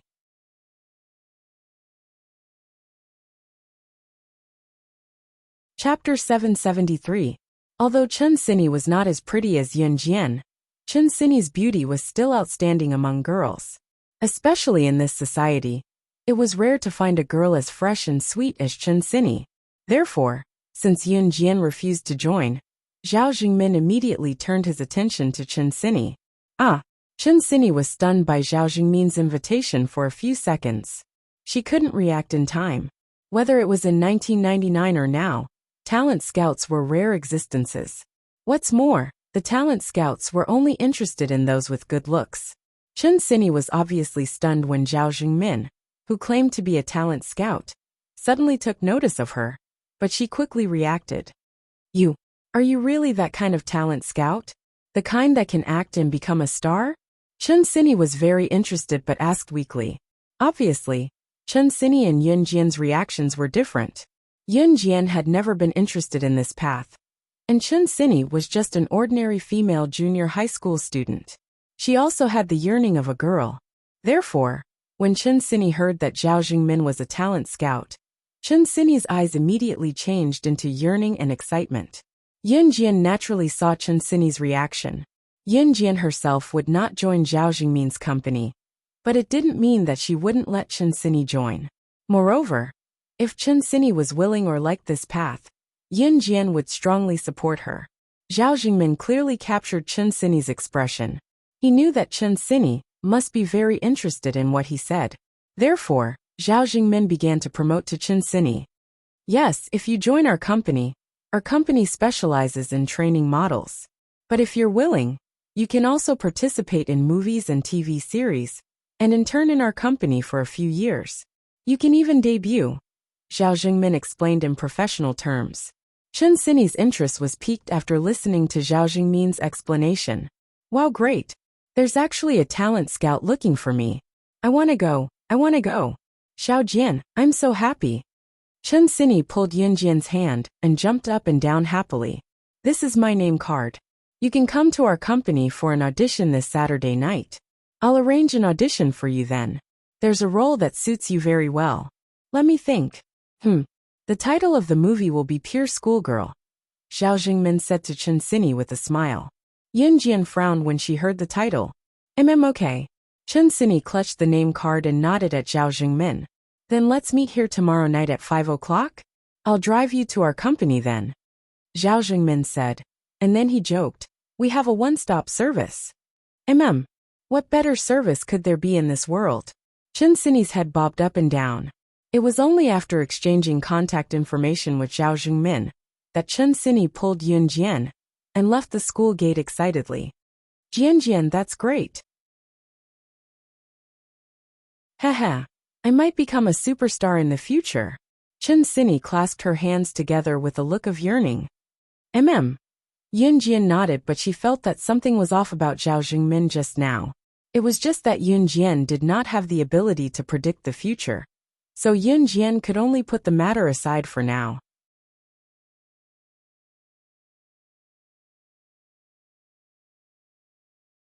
Chapter 774. Chen Sini was different from Yun Jian. Chen Sini had the beautiful fantasy of a young girl, while Yun Jian's experience had long obliterated her youthful fantasies. After leaving the school, Chen Sini and Yun Jian walked together for a while because Chen Sini's house was in the same direction as Dong and Ruan's house. However, it was not long before they had to part ways. Along the way, Chen Sini was humming a tune. When both of them came to a fork in the road, Chen Sini skipped 2 steps toward her house.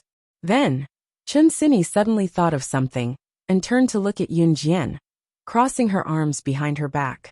Chun Sini tilted her head and looked at Yun Jian like an ignorant girl.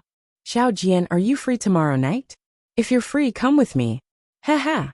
I won't be scared when I go for the audition with you around. Chun Sini was still exhilarated because she was overjoyed. To be honest, Chun Sini thought that it was all thanks to Yun Jian. If Zhao Jingmin had not been attracted by Yun Jian and came to the school gate to look for Yun Jian, she would not have been able to escape. She would not have had the chance to bump into Zhao Jingmin, the talent scout. We're treating tomorrow night. Yun Jian smiled gracefully. Last week, Gu Junjian had said that he was treating his comrades to dinner on Saturday and had already booked a hotel and table.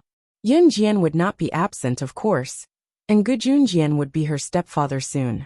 At that time, Gu Junjian had also repeatedly reminded them to go back for dinner. Oh, I see. Chun Sini was a little disappointed, but she waved the phone in her hand and smiled cheekily at Yun Jian. It's fine, Jian. Trust me, I can do it alone. As she spoke, Chun Sini even showed off the muscles on her arms. Although she didn't have any muscles, Yun Jian smiled. Then I'll go first.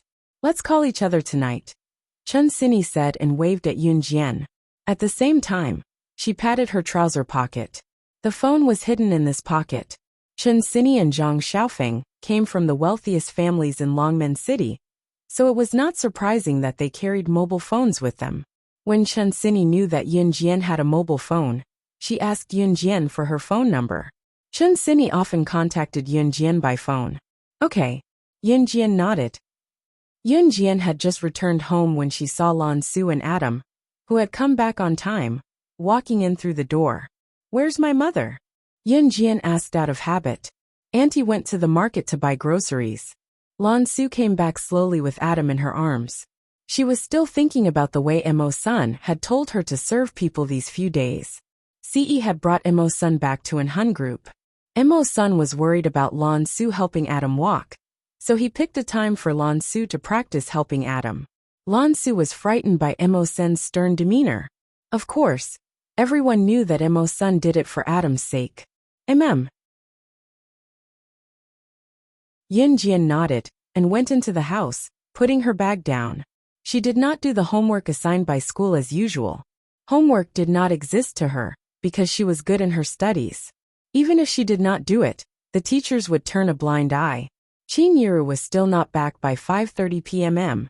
Yun Jian could not sit still anymore. She planned to go out and look for Qin Yiru. Just as she reached the ground floor, she saw her brother, Yun Yi, coming in from the door with a shoulder bag. Xiao Jian, where's Mom? Yun Yi asked Yun Jian casually. Lan Su said Mom went to the market to buy groceries. I'm going to look for her, Yun Jian answered casually. Xiao Yunju and the other two were already brought home by Qin Yiru. Kindergarten ended early and Qin Yiru had probably gone to the market to buy groceries after picking up the children.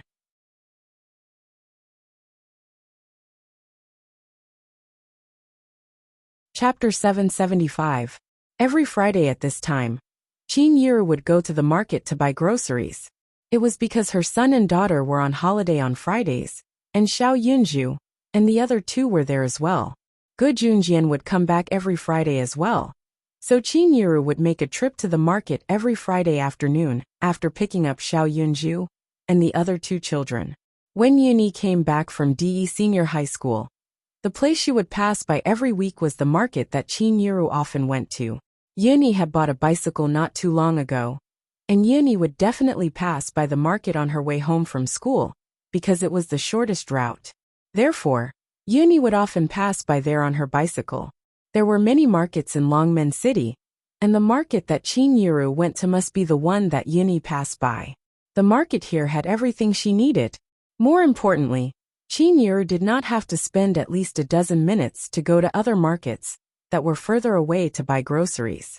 She would then carry the groceries she bought from afar home.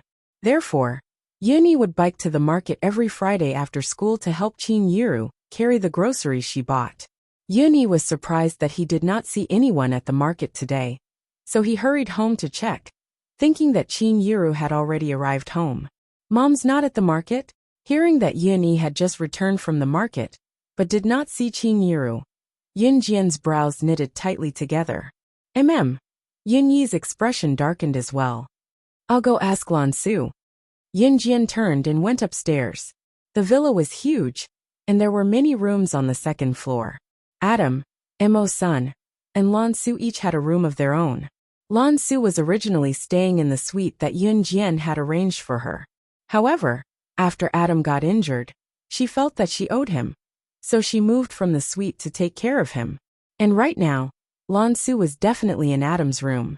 It turned out that Lan Su was indeed in Adam's house. Hurry up and wipe me clean, woman. Yunjian heard Adam's voice as soon as she reached the corridor.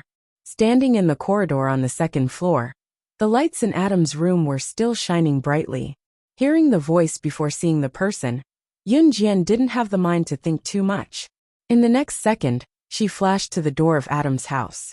What came into view was Lan Su had just brought a basin of water for Adam to wash his feet. At this moment, Adam had just finished washing his feet and was raising his feet to ask Lan Su to wipe his feet. Lan Su was just about to say something when she glanced at Yunjian, who was standing at the door. Yunjian didn't have the mood to see what was going on between Lan Su and Adam, so she decisively asked, My mom really went to the market? Yeah. Lan Su was silent for a moment, then she nodded her head heavily. And she went to the market that she often goes to. Auntie told me personally. She said that she would be back in a while. Lan Su did her best to relay everything that Qin Yiru said to Yunjian. However, Lan Su was surprised and stared blankly. She continued to ask Yunjian, what's wrong? Did something happen? My mom isn't at the market and she didn't come home. Yunjian told Lan Su simply with a frown before running down the stairs. How is it, Xiaojian? Yunyi asked as he watched Yunjian running down the stairs with a similar frown. Mom did go to the market but she didn't come back, Yunjian said as she took the jacket on the stool and ran out. Xiaojian, I'll go with you. Yunyi was panicking, but he turned to leave with Yunjian.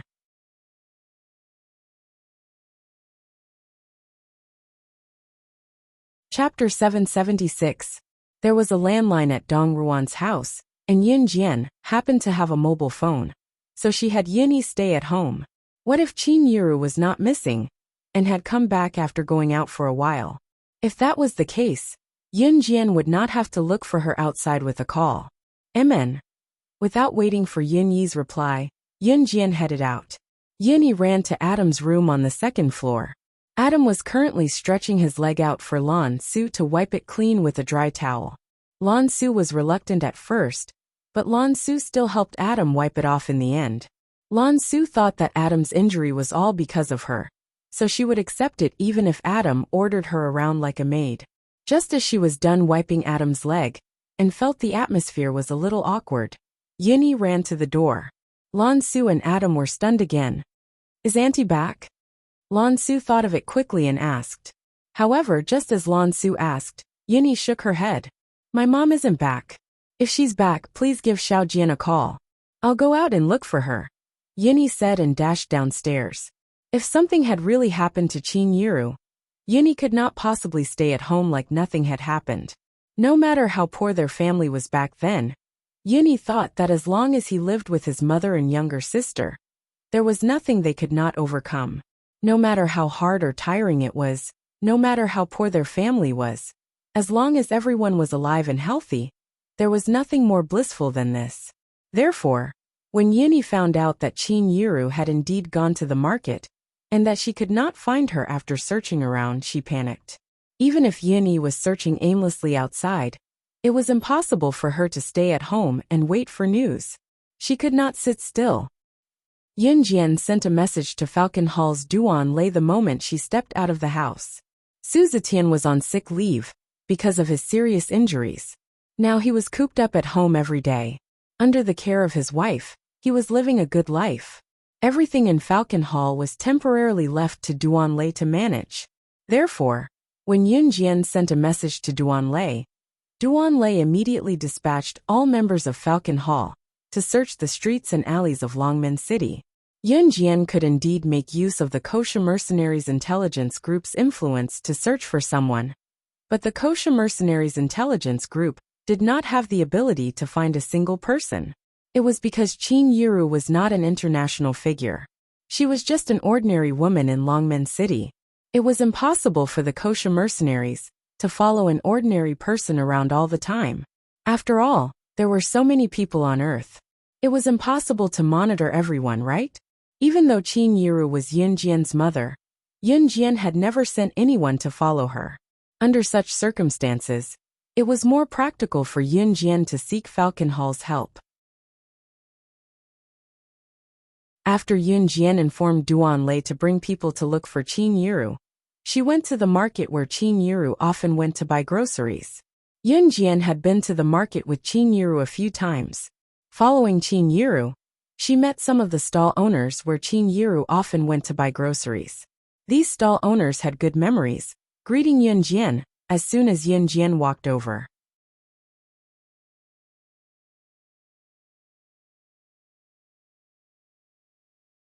Chapter 777.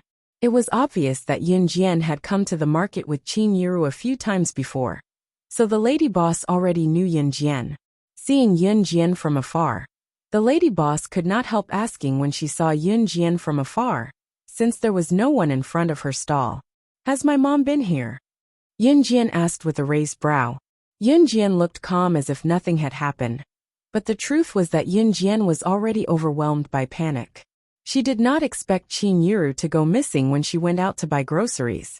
Of course, if it was the Inferno Ring who had captured Qin Yiru, or some international figure who had captured Qin Yiru, Yun Jian was certain that she would know about it.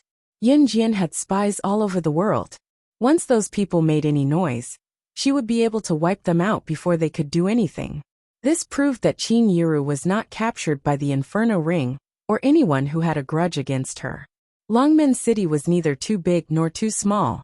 If Qin Yiru had really been captured and hidden, it would be difficult for Yun Jian to find her. Therefore, it was impossible for Yun Jian not to be nervous. If it did not work, she would just send all the members of Gusha mercenaries over. She would find Qin Yiru, even if she had to turn Longmen City upside down, and turn it upside down. Didn't she just come? About 30 to 40 minutes ago, the lady boss said after doing some mental calculations while looking at Yun Jian. "Thank you." Yun Jian thanked the lady boss, and was about to turn to leave when she heard the woman's voice. "Hey, have you heard of the big plastic processing factory in Longmen City? That old plastic processing factory in Qingdong Street?" "Of course I've heard of it. It's said that the boss of the plastic processing factory is already worth millions. He's a big shot in Longmen City. Heh, if our daughter marries the boss of the plastic processing factory, wouldn't we be hooked up with a cash cow? Guess what? I heard that the boss's wife got together with her former classmate. I heard that it was exposed during the class reunion. TSK, is that true? How could I be lying? It's been proven. The boss of the plastic processing factory chased the shameless woman out immediately 2 days ago. I heard that he didn't give the shameless woman any benefits. Bah, I think the woman deserves it. Serves her right. She didn't want to live a good life, and insisted on fooling around with men. Serves her right to be divorced. Those selling vegetables in the market were sold first were the older grannies. When there was no one buying in front of the stall, these grannies would chat with the grannies at the stall next to them. Yun Jian happened to be standing there, and heard the two grannies chatter. She blinked her eyes. The topic of the two grannies' conversation had spread all over Longmen City, so it was not surprising that Yun Jian could hear it. However, what attracted Yun Jian's attention was not the shocking topic. It was, if she guessed correctly, Yang Whiting, the high school classmate who stopped Qin Yiru in front of the bridal shop last week, was the subject of this conversation. When they entered the bridal shop, Dong Guan casually mentioned that Yang Whiting was too conceited, and kept boasting that her husband was the boss of Longmen City's plastic processing factory during the class reunion. Yun Jian remembered it, of course. What caught Yun Jian's attention was that Yang Whiting had been divorced from the two grannies.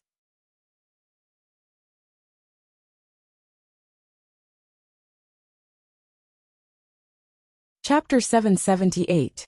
Yun Jian strode out of the market and picked up her phone to make a call just as she stepped out. After 3 rings, Duanlei picked up the call. Sister Jian. Find out the ex-wife of Longmen City's plastic processing plant's boss. Report to me immediately once you find her whereabouts. Yun Jian ordered simply. Yes. Duanlei nodded in agreement despite being clueless about the situation. Yun Jian was not as nervous as she was in the beginning now that she had found her tracks. After all, she did not even know where Qin Yiru had gone in the beginning. Now she had at least found a clue. 20 minutes later, Duanlei finally sent a message to Yun Jian. They had found the whereabouts of the ex-wife of the plastic processing plant's boss. Falcon Hall was in control of Longmen City now, so it was easy for them to find someone. Finding a person's whereabouts in 20 minutes was considered fast. Once she got Yang Whiting's address, Yun Jian ran home at once. She sped through the streets and alleys of Longmen City in her flashy Ferrari LaFerrari. Wherever he passed, he caused the people present to be astonished. The only people who could make Yun Jian fearful were the few people she cared about. Qin Yiru was one of them. Yun Jian only had one word for people who made her fearful: death. Yun Jian had always treated them with fear. Longmen City, 118, Zhangjiang Road. In a rundown suite, a woman with a decent figure was rolling around with 5 to 6 men. The 6 or 7 people present were not wearing any clothes, and they looked even more promiscuous. If someone were to stand here right now, they would definitely vomit due to the stench of filth in the room. The woman with a decent figure wrapped herself in a blanket after she was done with the men, her eyes brimming with hatred and murderous intent. Again, one of the naked men flipped over the woman's body to continue the deed. Don't, Big Brother Lin. The thing I'm begging you to do. If one looked closely, one would be able to see that this woman, who was completely naked and only had a thin blanket wrapped around her body, was Yang Whiting. Yang Whiting was currently glaring at the man she called Brother Lin with a gaze brimming with hatred. My little baby, it's done for you. She's been sent to Southern Province. What are you still worried about? The man called Brother Lin touched Yang Whiting's chest. Then, he reached out to pull off the thin blanket that covered Yang Whiting's entire body. You're still worried about us, bros? Besides, such healthy organs are hard to come by. Once she's sent to Southern Province, we'll be there and pluck her organs right away and bury them somewhere. There's no evidence then. Haha, who's going to know about this? Among this group of men, a man laughed and said, but the words that came out of his mouth were extremely evil. Hearing their promise, Yang Whiting was relieved. At that moment, Brother Lin had already lifted the blanket that was covering Yang Whiting's body. Bam! At this moment, the locked iron door was kicked in from the outside. Yun Jian's ears were sharp, so she naturally heard the noise in the room. She spun and kicked the door in before standing in front of the group. Seeing that someone had suddenly entered the room, Yang Whiting was so frightened that she quickly covered her body with the bedding. Yun Jian frowned slightly once she entered and pulled out a shiny pistol from her belt. She killed 4 to 5 men in the room with a single shot until only Yang Whiting and Brother Lin were left.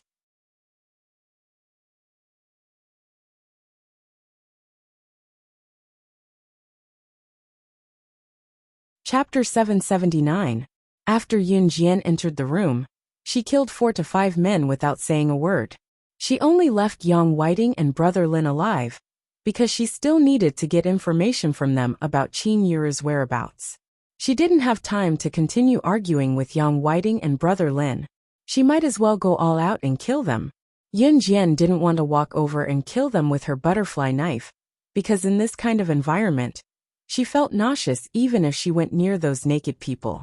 Moreover, these people had kidnapped Qin Yiru. Because of the incident with Xiao Yunju in her previous life, Yun Jian hated people who kidnapped the people she cared about the most without her noticing. Without a doubt, this Yang Whiting had crossed her bottom line. She even dared to kidnap her mother, Qin Yiru, whom she cared about the most. Yun Jian heard everything clearly from outside the room. Selling human organs. Listening to one of the dead men in the room just now, they wanted to take away all of Qin Yiru's organs? Taking away all of the organs that could be sold would also mean that the person was dead. Therefore, when Yunjian heard this, she was completely enraged. He rushed into the room and killed the useless people without saying a word. However, to Yang Whiting, Brother Lin, and the others who were doing disgusting things in the room, Yunjian's intrusion had already spooked the people there. However, they didn't expect Yunjian to take out a gun. A gun! She actually had a gun! Before they could react, Yunjian had already shot and killed a few of Brother Lin's brothers. Yang Whiting, who had been a full-time housewife back then, felt fear when she saw the person next to her get shot to death. Even Brother Lin, who had been selling human organs for a long time, felt the hairs on his body stand on end, and he couldn't help but shiver. Yang Whiting screamed in fear. "Scream again and I'll kill you." Yunjian pointed the gun at Yang Whiting. Bang! As soon as Yunjian finished speaking, she shot at Yang Whiting without hesitation. The bullet grazed Yang Whiting's scalp and shot into the sofa beneath her. Yang Whiting's body trembled violently. She couldn't help but shudder. At this moment, Yang Whiting saw that the men who had been shot in the head by Yunjian were now badly mutilated. She was so frightened that she covered her mouth. Yang Whiting originally only wanted to take revenge on Yunjian and Qin Yiru. Because of Shenzhong's exposure, the news had reached her husband's ears. Her husband divorced her without a second thought and did not give her a single cent of the family's assets. Right now, Yang Whiting was in such dire straits that she couldn't even return to her maiden family after being involved in such an unbearable scandal. Yang Whiting's heart was filled with hatred. Hence, she found Brother Lin and his group of organ traffickers. Since she was done for, she wanted Qin Yiru to be done for as well. Hence, while Qin Yiru was on her way home from the market, she asked Brother Lin's brothers to kidnap her and bring her to the southern province. Then, they directly sold all of Qin Yiru's organs. As for Brother Lin and his gang, the benefit of helping her was that Yang Whiting would accompany them. If you kill us, aren't you afraid that the police will arrest you and shoot you to death?" Brother Lin said in fear. Although Yang Whiting had already planned to humiliate herself, she didn't want to die. Hence she begged Yunjian, I'm sorry. I was wrong. Can I get your mother back for you? Please don't kill me. And if you kill us, you'll go to jail yourself."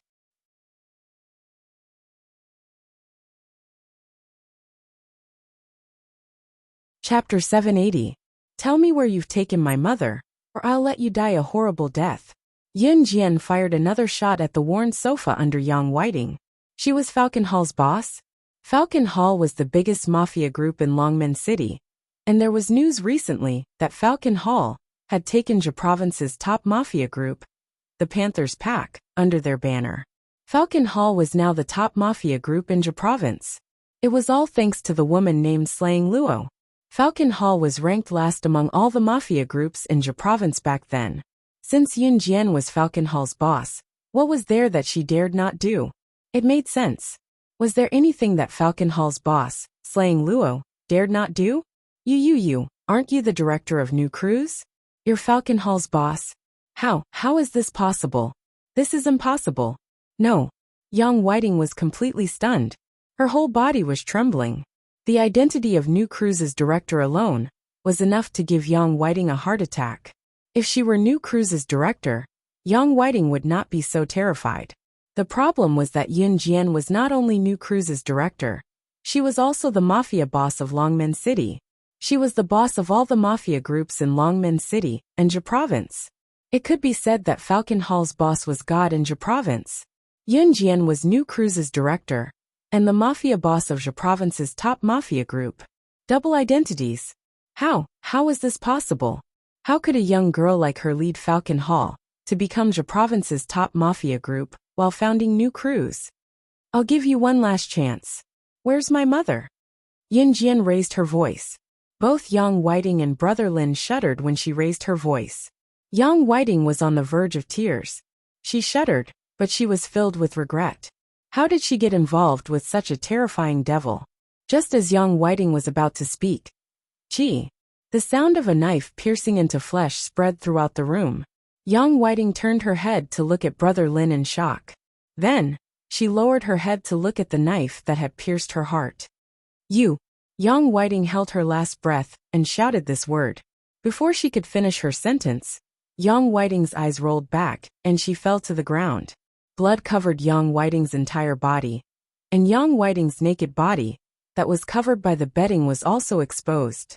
Brother Lin had killed Young Whiting so that he could live.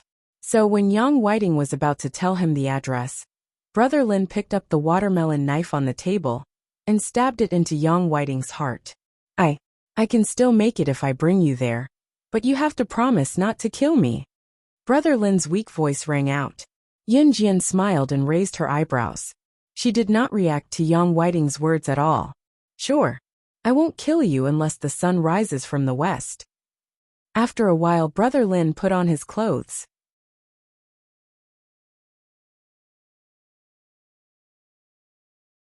Brother Lin was tied up by Yin Jian as soon as he stepped out of the door. How could Yin Jian allow Brother Lin to sit in the passenger seat of her sports car? She had already tied Brother Lin up and tied him to the roof of her Ferrari sports car. Brother Lin was enjoying the most thrilling roller coaster ride along the way. It only took slightly more than an hour to travel from Zhe province to Nan province. Yin Jian only used a short 20 minutes to get there.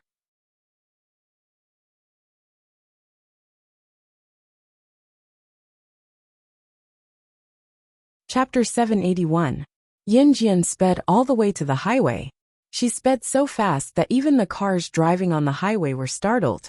Who's driving so fiercely? However, what attracted the most attention was Brother Lin, who was tied to the roof of Yin Jian's sports car and could not move at all. Brother Lin had experienced a new and exciting roller coaster ride. He could not move at all after being tied to the roof of the car by Yin Jian. Furthermore, Yin Jian was speeding at an incredible speed.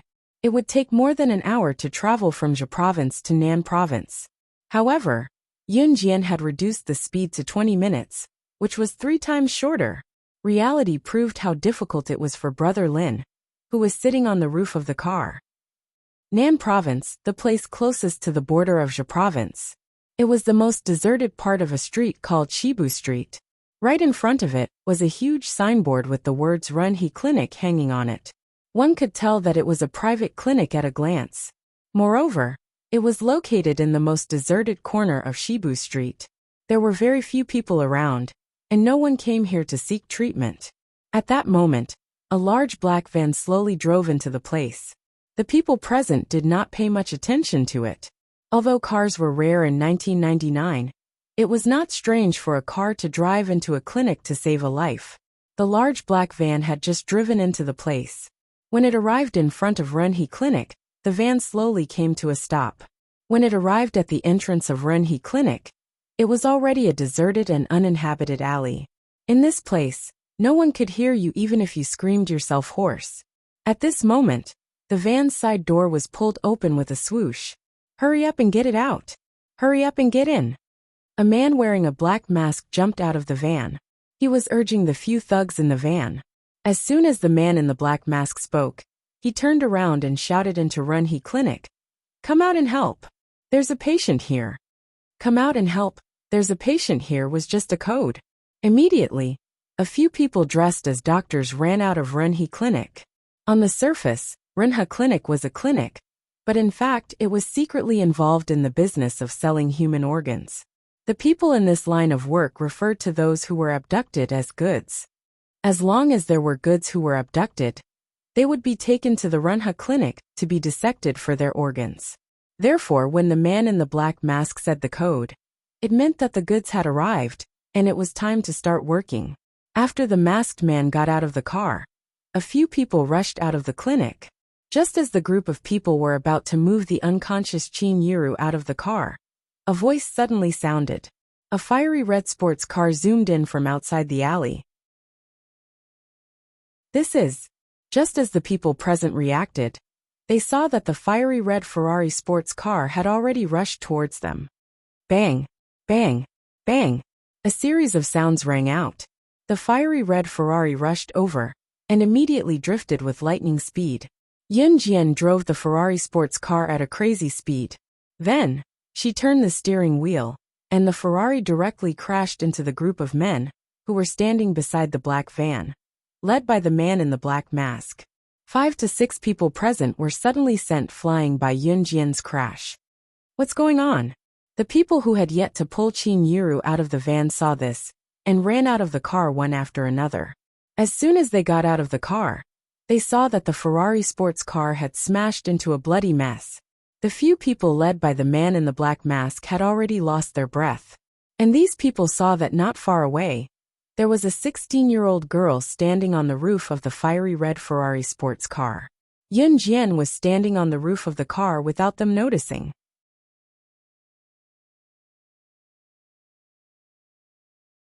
Chapter 782.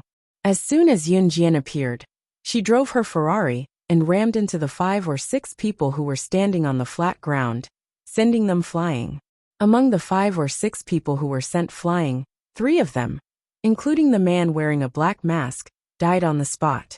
The other 2 were sent flying because they weren't hit head-on. Now they were lying on the ground on their last breaths.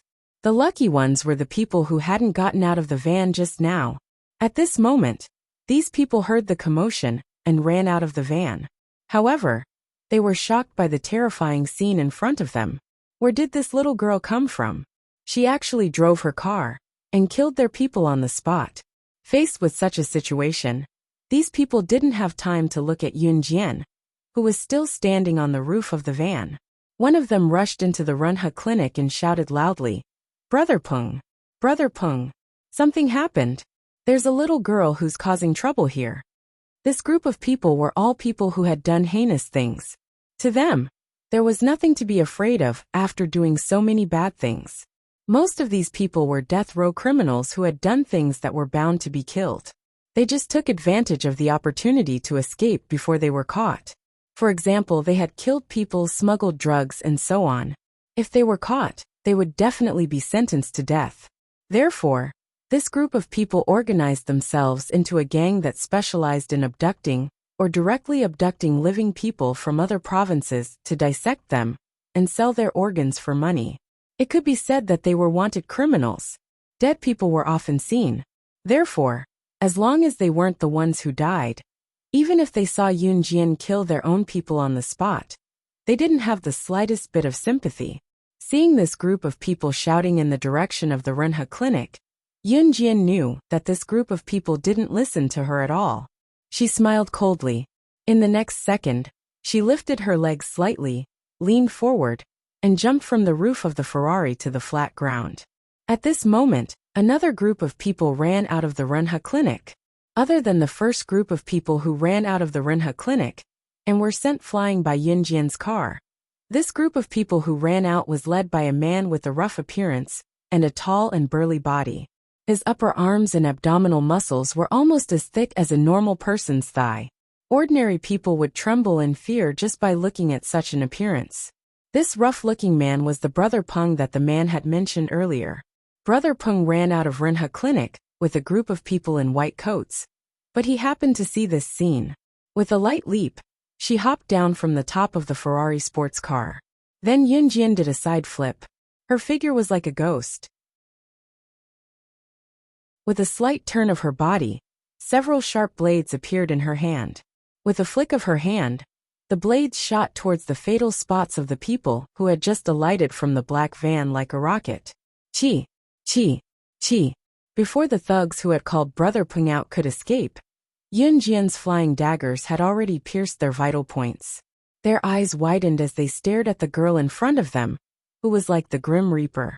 Then one after another, they fell to the ground and completely lost their breath. Brother Peng ran out of the Runha clinic with a group of people and saw this scene. In the next second, Yun Jian turned her head sideways. Her eyes were bloodshot as she sized up Brother Peng and the others with a naked gaze. However, it made Brother Peng and the others panic from the bottom of their hearts.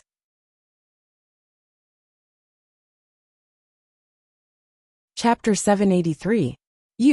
Brother Peng took the lead and stood not far away from Yun Jian. When he led a group of people out of the Runhe clinic and saw Yun Jian kill the group of people in front of her within seconds, Brother Peng was so shocked that he stopped talking. However, He was someone who had seen a lot of things. Moreover, he was in front of his brothers, so Brother Peng did not want to show any weakness. Brother Peng looked at Yun Jian, but his eyes were fixed on the blade in Yun Jian's hand. The blade in this little girl's hand could kill. She had killed the group of brothers who had just returned with the goods. Although he was panicking, Brother Peng had to suppress the fear in his heart. He looked at Yun Jian and gulped before asking, "Who are you?" However, Yun Jian only turned her head to glance at Brother Peng and the rest. In a flash, she followed the pile of bodies on the ground and arrived at the side door of the van. Yun Jian was really angry this time. Since her rebirth, this was the first time she had killed so many people on such a large scale. This feeling of killing reminded Yun Jian of the time when she was the secret agent slaying God in her past life. She still remembered the time when she was surrounded by a secret agent organization.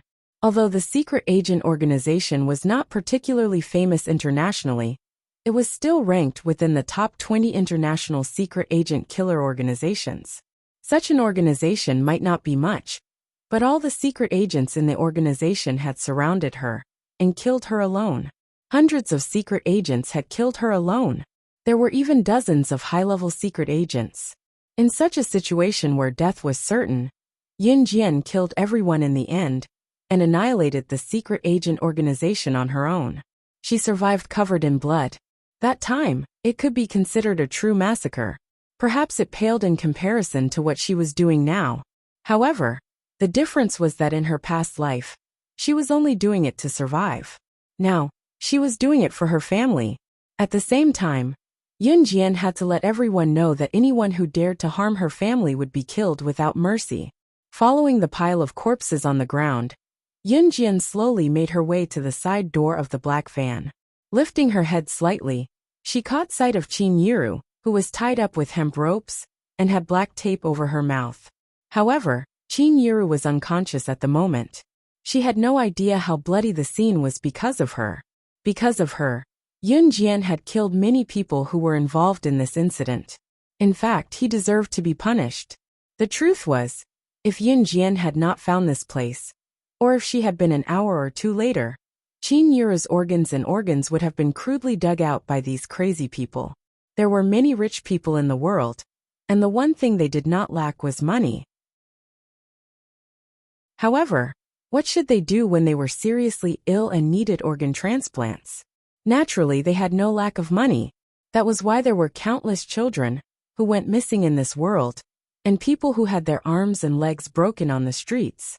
Usually, the organs of those who were kidnapped were sold at a high price by people like Brother Peng to those seriously ill rich people to save their lives.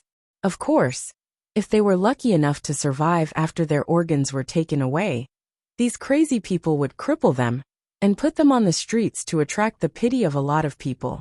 They would then ask for money. After their organs were squeezed dry, they would be thrown on the streets to beg for money. These were all things that happened in the real world. If Yun Jian did not save Qin Yiru before this group of people took action, Qin Yiru would only end up dead.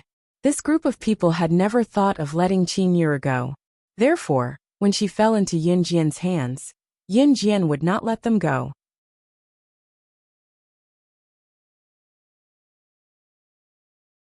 Chapter 784. Yun Jian completely ignored Brother Peng and the others who were standing in front of Renha Hospital. She stepped onto the van and lifted Qin Yiru out of the van. Although Qin Yiru was heavier than Yun Jian, she wasn't particularly heavy. Using the butterfly knife in her hand, Yun Jian quickly untied the hemp rope and the black tape on Qin Yiru's mouth. Then, she lifted Qin Yiru to the side door of the van. Then, she placed Qin Yiru's hand on her shoulder. Yun Jian lifted the foot that had just stepped onto the side door. She turned around and lifted Qin Yiru onto her back. In the next second, Yun Jian had already carried Qin Yiru onto her back and walked towards the Ferrari sports car. Although Qin Yiru looked a little plump, she wasn't particularly heavy. Hence, Yun Jian carried Qin Yiru on her back very easily. Brother Peng and the others didn't even dare to make a sound until they opened the door of the Ferrari, carefully placed Qin Yiru inside, and closed the door. This little girl was too scary. She didn't hesitate at all when she killed people. There were many corpses lying on the ground. Brother Peng and the others couldn't help but tremble when they saw it. However, this little girl in front of them didn't seem to be afraid at all. She walked over naturally, carried Qin Yiru on her back, and went back. Was she used to killing people? Looking at the corpses on the ground, she wasn't afraid at all? Brother Peng and the others felt their scalps go numb. Although Brother Peng was very afraid, he couldn't help but relax when he thought about how his men had already slipped away from the back door to look for help. Furthermore, the help should be arriving soon. Brother Lin, who had been kicked off the roof of the Ferrari by Yun Jian, was still lying on the ground, pretending to be dead. Yun Jian carefully placed Qin Yiru, who had already fainted, into her Ferrari sports car. Then, Yun Jian closed the side door of the Ferrari sports car. She turned around and suddenly took out a shiny butterfly knife from her pocket. The knife was like the Grim Reaper's scythe. When Yun Jian pointed the butterfly knife at Brother Peng and the others without a word, Brother Peng and the others panicked for no reason. "It's your turn." Yun Jian's red lips moved. She spoke calmly, but the words that came out of her mouth were like the summons of the Grim Reaper. It made the group of fake doctors, who were no longer afraid of blood after harvesting human organs, tremble. "Brother Peng, hasn't Zhang San found him yet? He had been gone for so long. What should we do?" A person who was dressed like a doctor standing behind Brother Peng asked in a panic when he saw Yun Jian approaching them with the butterfly knife in her hand. Even if this group of people were stupid, they could tell what was going on. It wasn't hard to see through the entire situation. It was obvious that the new goods that they had kidnapped was Qin Yiru. It was Yun Jian's mother. Of course, they would start a massacre when they kidnapped her mother. However, Brother Peng and the others had never encountered such a situation. Just this little girl. She actually had the ability to kill everyone here. "She's over there. Hurry over." Just as Yun Jian was about to reach Brother Peng and the others, and Brother Peng and the others were about to fight to the death with Yun Jian, a male voice suddenly rang out. "Zhang San. Zhang San is back." The man standing behind Brother Peng shouted in surprise. Reinforcements had arrived. Yun Jian narrowed her eyes and looked towards the source of the voice. Around the corner, a limping man was leading a group of strong men towards them.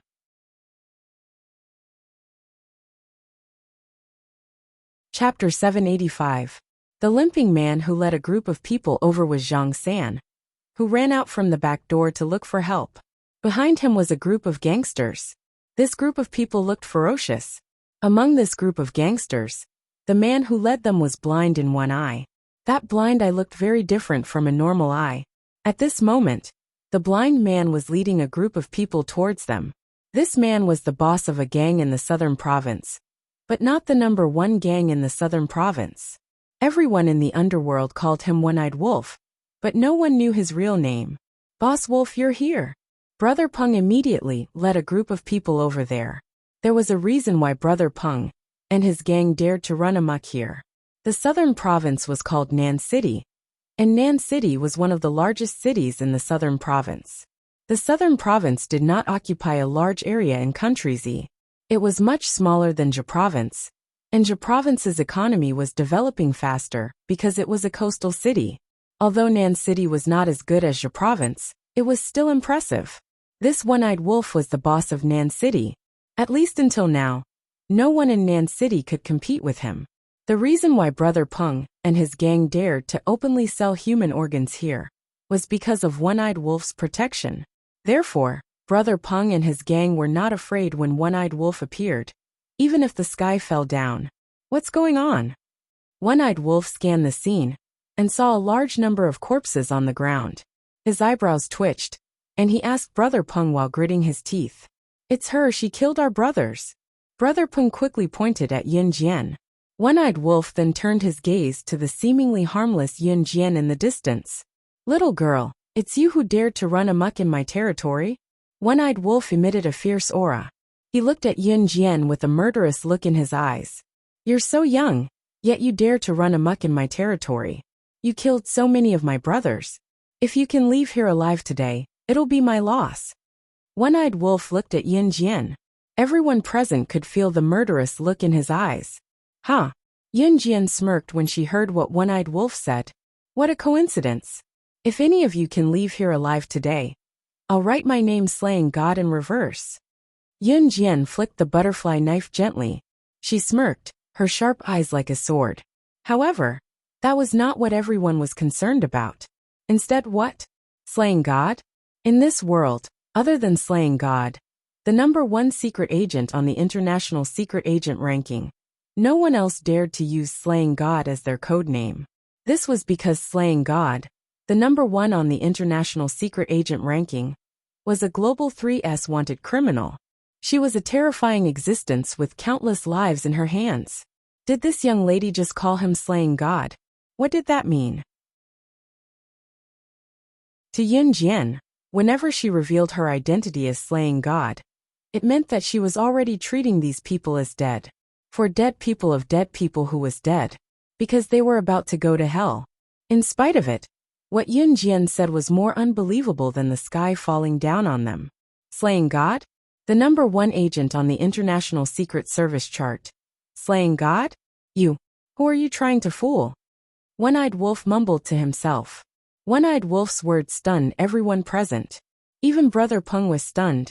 Even Brother Lin, who had been lying on the ground pretending to be dead, was shocked. How was that possible?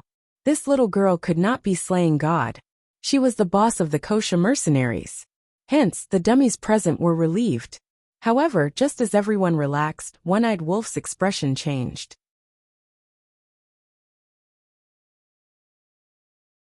Chapter 786. As Yun Jian spoke, she reached for the butterfly knife. One-Eyed Wolf, and the rest felt their hearts skip a beat. F***CK. You're just a kid who's still wet behind the ears. How dare you call yourself slaying God? Haha. Go. Whoever kills her today will be rewarded with 100,000 yuan. One-Eyed Wolf's eyelid twitched, but he still refused to believe that Yun Jian was slaying God. What a joke. Slaying God was the #1 on the international secret agent ranking.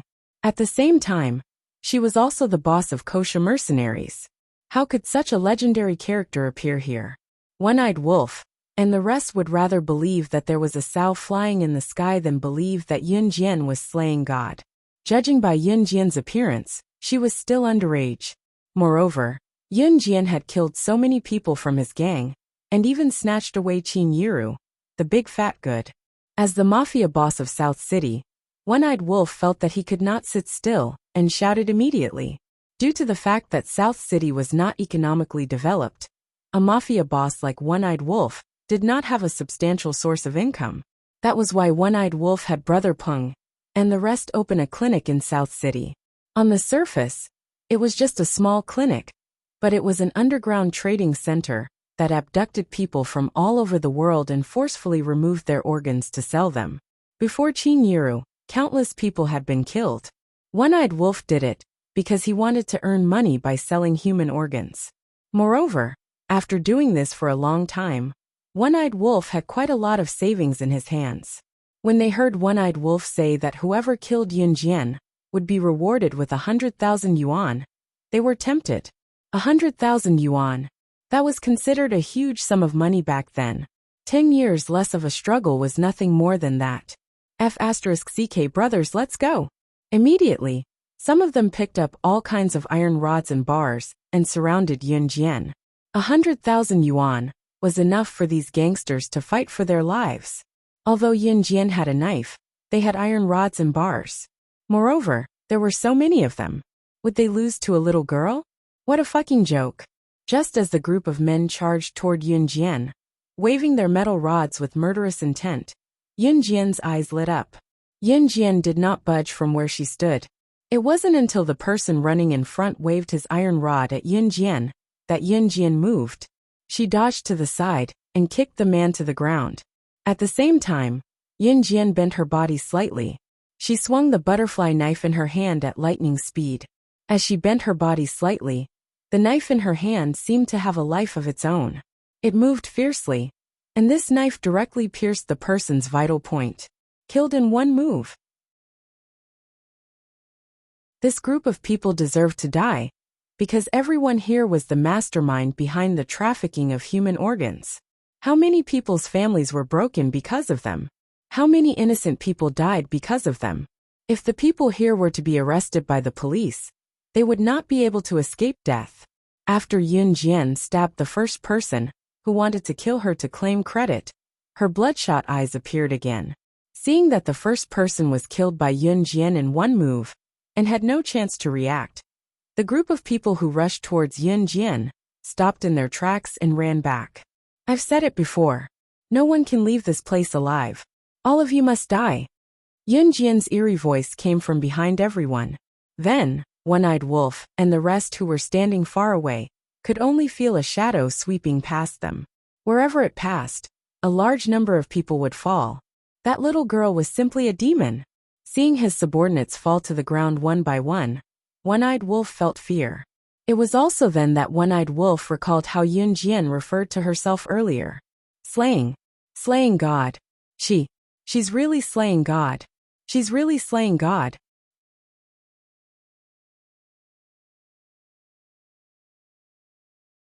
Chapter 787.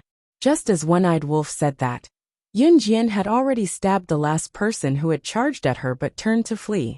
At this moment, her body was also covered in blood. The blood belonged to the people who had turned to flee. However, the eerie blood staining Yun Jian's clothes added an eerie and terrifying atmosphere to the scene. One-Eyed Wolf and Brother Peng shuddered in fear. When they snapped back to their senses, Yun Jian was already walking toward them with a butterfly knife in her hand. Blood was still dripping from the blade of the butterfly knife that was pointed toward the ground. As Yun Jian walked toward them, blood splattered everywhere she passed. One-Eyed Wolf was terrified. South City was not big. One-Eyed Wolf was considered the leader of a small gang in South City. There were only 1,000 to 2,000 brothers in the gang. Seeing Yun Jian in such a state, he could not resist at all. He was trembling all over and his body was tense. One-Eyed Wolf was dumbfounded when he saw Yun Jian walking toward him.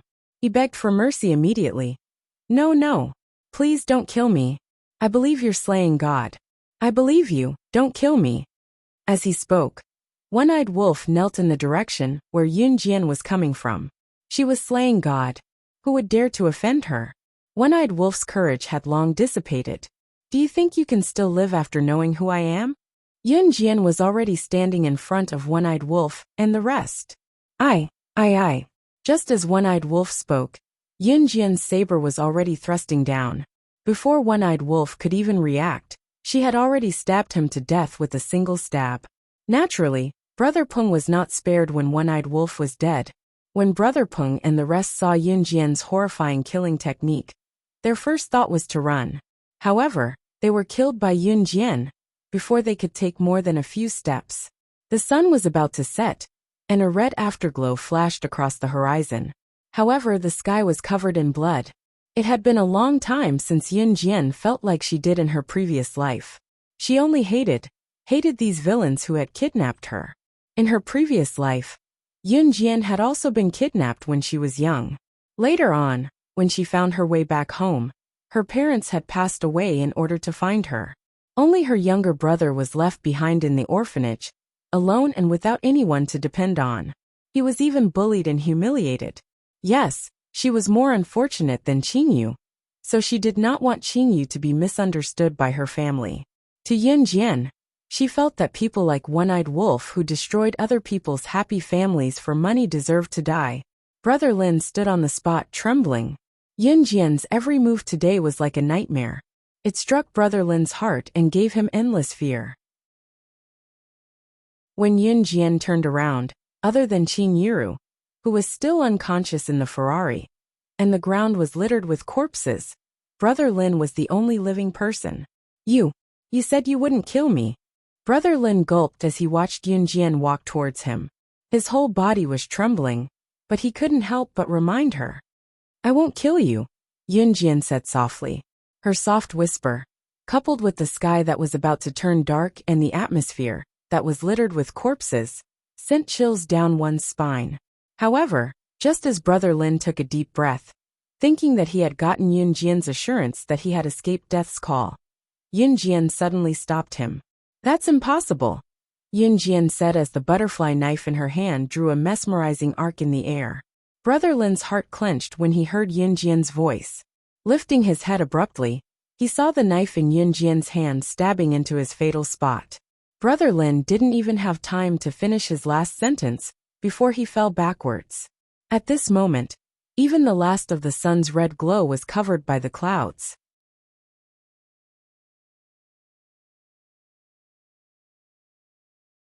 Chapter 788. Killing One-Eyed Wolf was tantamount to dissolving South City's mafia.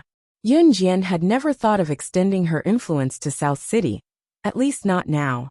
South City's economic development was not as good as Zhe Province, and Zhe Province alone was enough for Yun Jian to take in, so Yun Jian did not plan to expand her influence for the time being.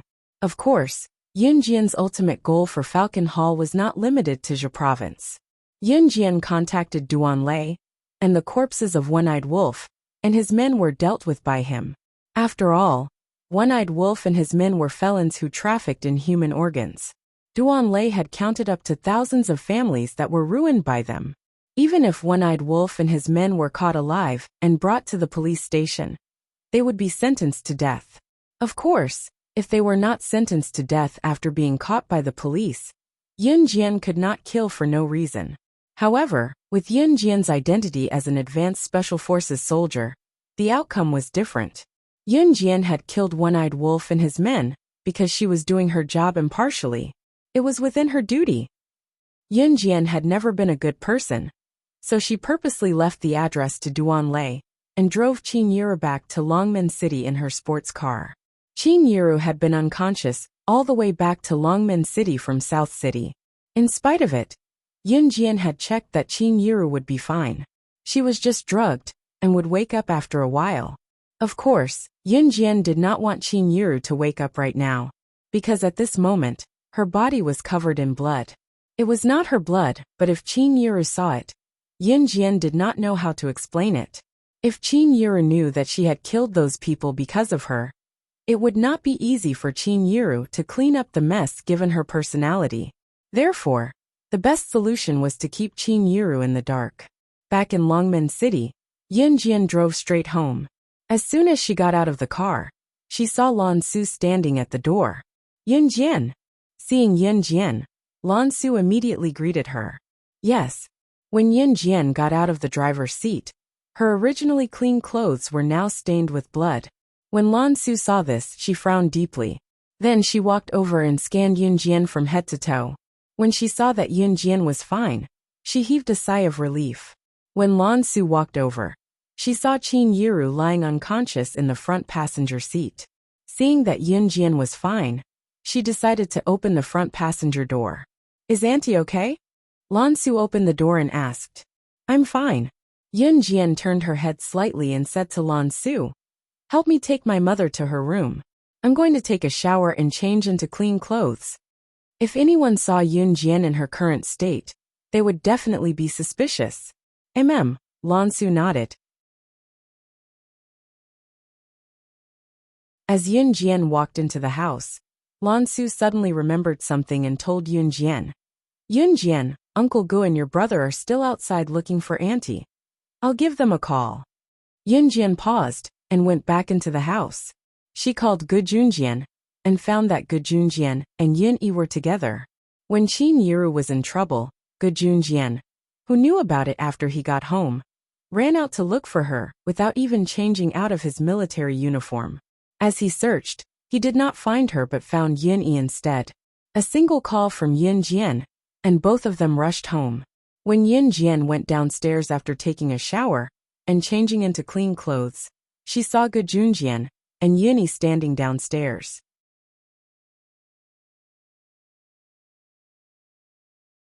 Chapter 789. Gu Junjian had never been as scared as he was today.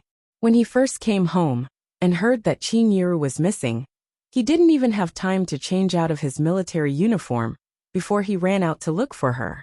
Gu Junjian had never experienced the feeling of searching aimlessly on the streets without knowing where the person he was looking for was. However, it was also the most terrifying experience that Gu Junjian had ever experienced. Gu Junjian had even planned to violate the military rules and use his authority to look for her. It was then that his phone rang. It was Yin Jian who called him. Mom will wake up soon.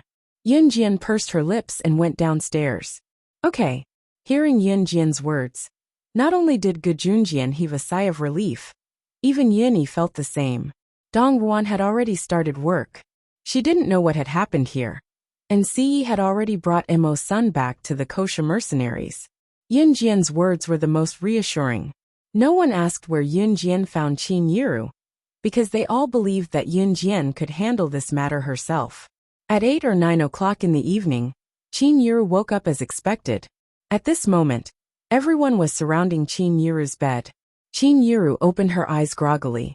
The first thing she saw was the crowd surrounding her. She had just woken up and was startled, obviously startled by the commotion.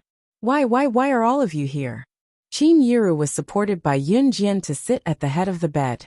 She leaned against the wall and asked in shock.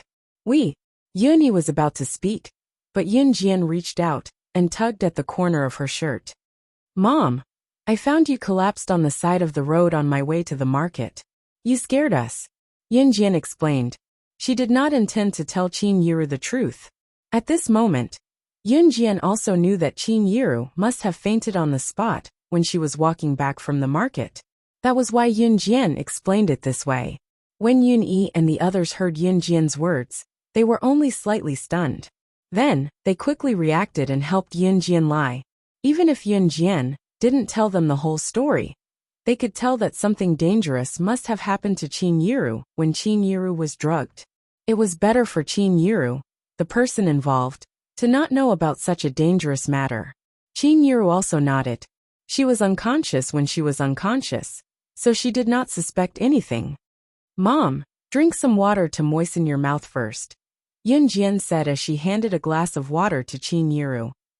Fortunately, nothing serious happened in the end, and this matter was over. No one mentioned it, so Qin Yiru really thought that she had just fainted. Qin Yiru was fine, but Yin Jian and Gu Junjian had to take measures to prevent such a thing from happening again.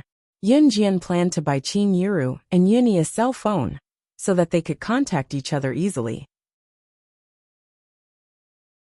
Moreover, as long as Qin Yiru and Yunyi had a cell phone with them, Yin Jian could track the exact location of the cell phone through a computer program. Gu Junjian planned to mobilize the military to pay more attention to Qin Yiru's safety when necessary. On Saturday morning, Yin Jian went for morning exercises as usual. When she went, she brought Yunyi with her, and met Zhang Xiaofeng at a bridge not far away. However, this time when she met Zhang Xiaofeng brought a small follower with him. Master, I'm here. Zhang Xiaofeng waved excitedly at Yin Jian. Yin Jian looked over and saw a fat boy standing beside Zhang Xiaofeng. This fat boy was Zhang Jian. When he saw Yin Jian, Zhang Jian greeted Yin Jian respectfully. Grandmaster. You're tuning in to the Li Mei Sword of Destiny YouTube channel. We're so grateful for your support, and don't forget to subscribe to join us on this incredible journey through captivating stories. Your generosity through donations truly makes a world of difference, as it's the primary source of revenue that allows me to expand and enhance this channel for you. Thank you from the bottom of my heart for being a part of this adventure.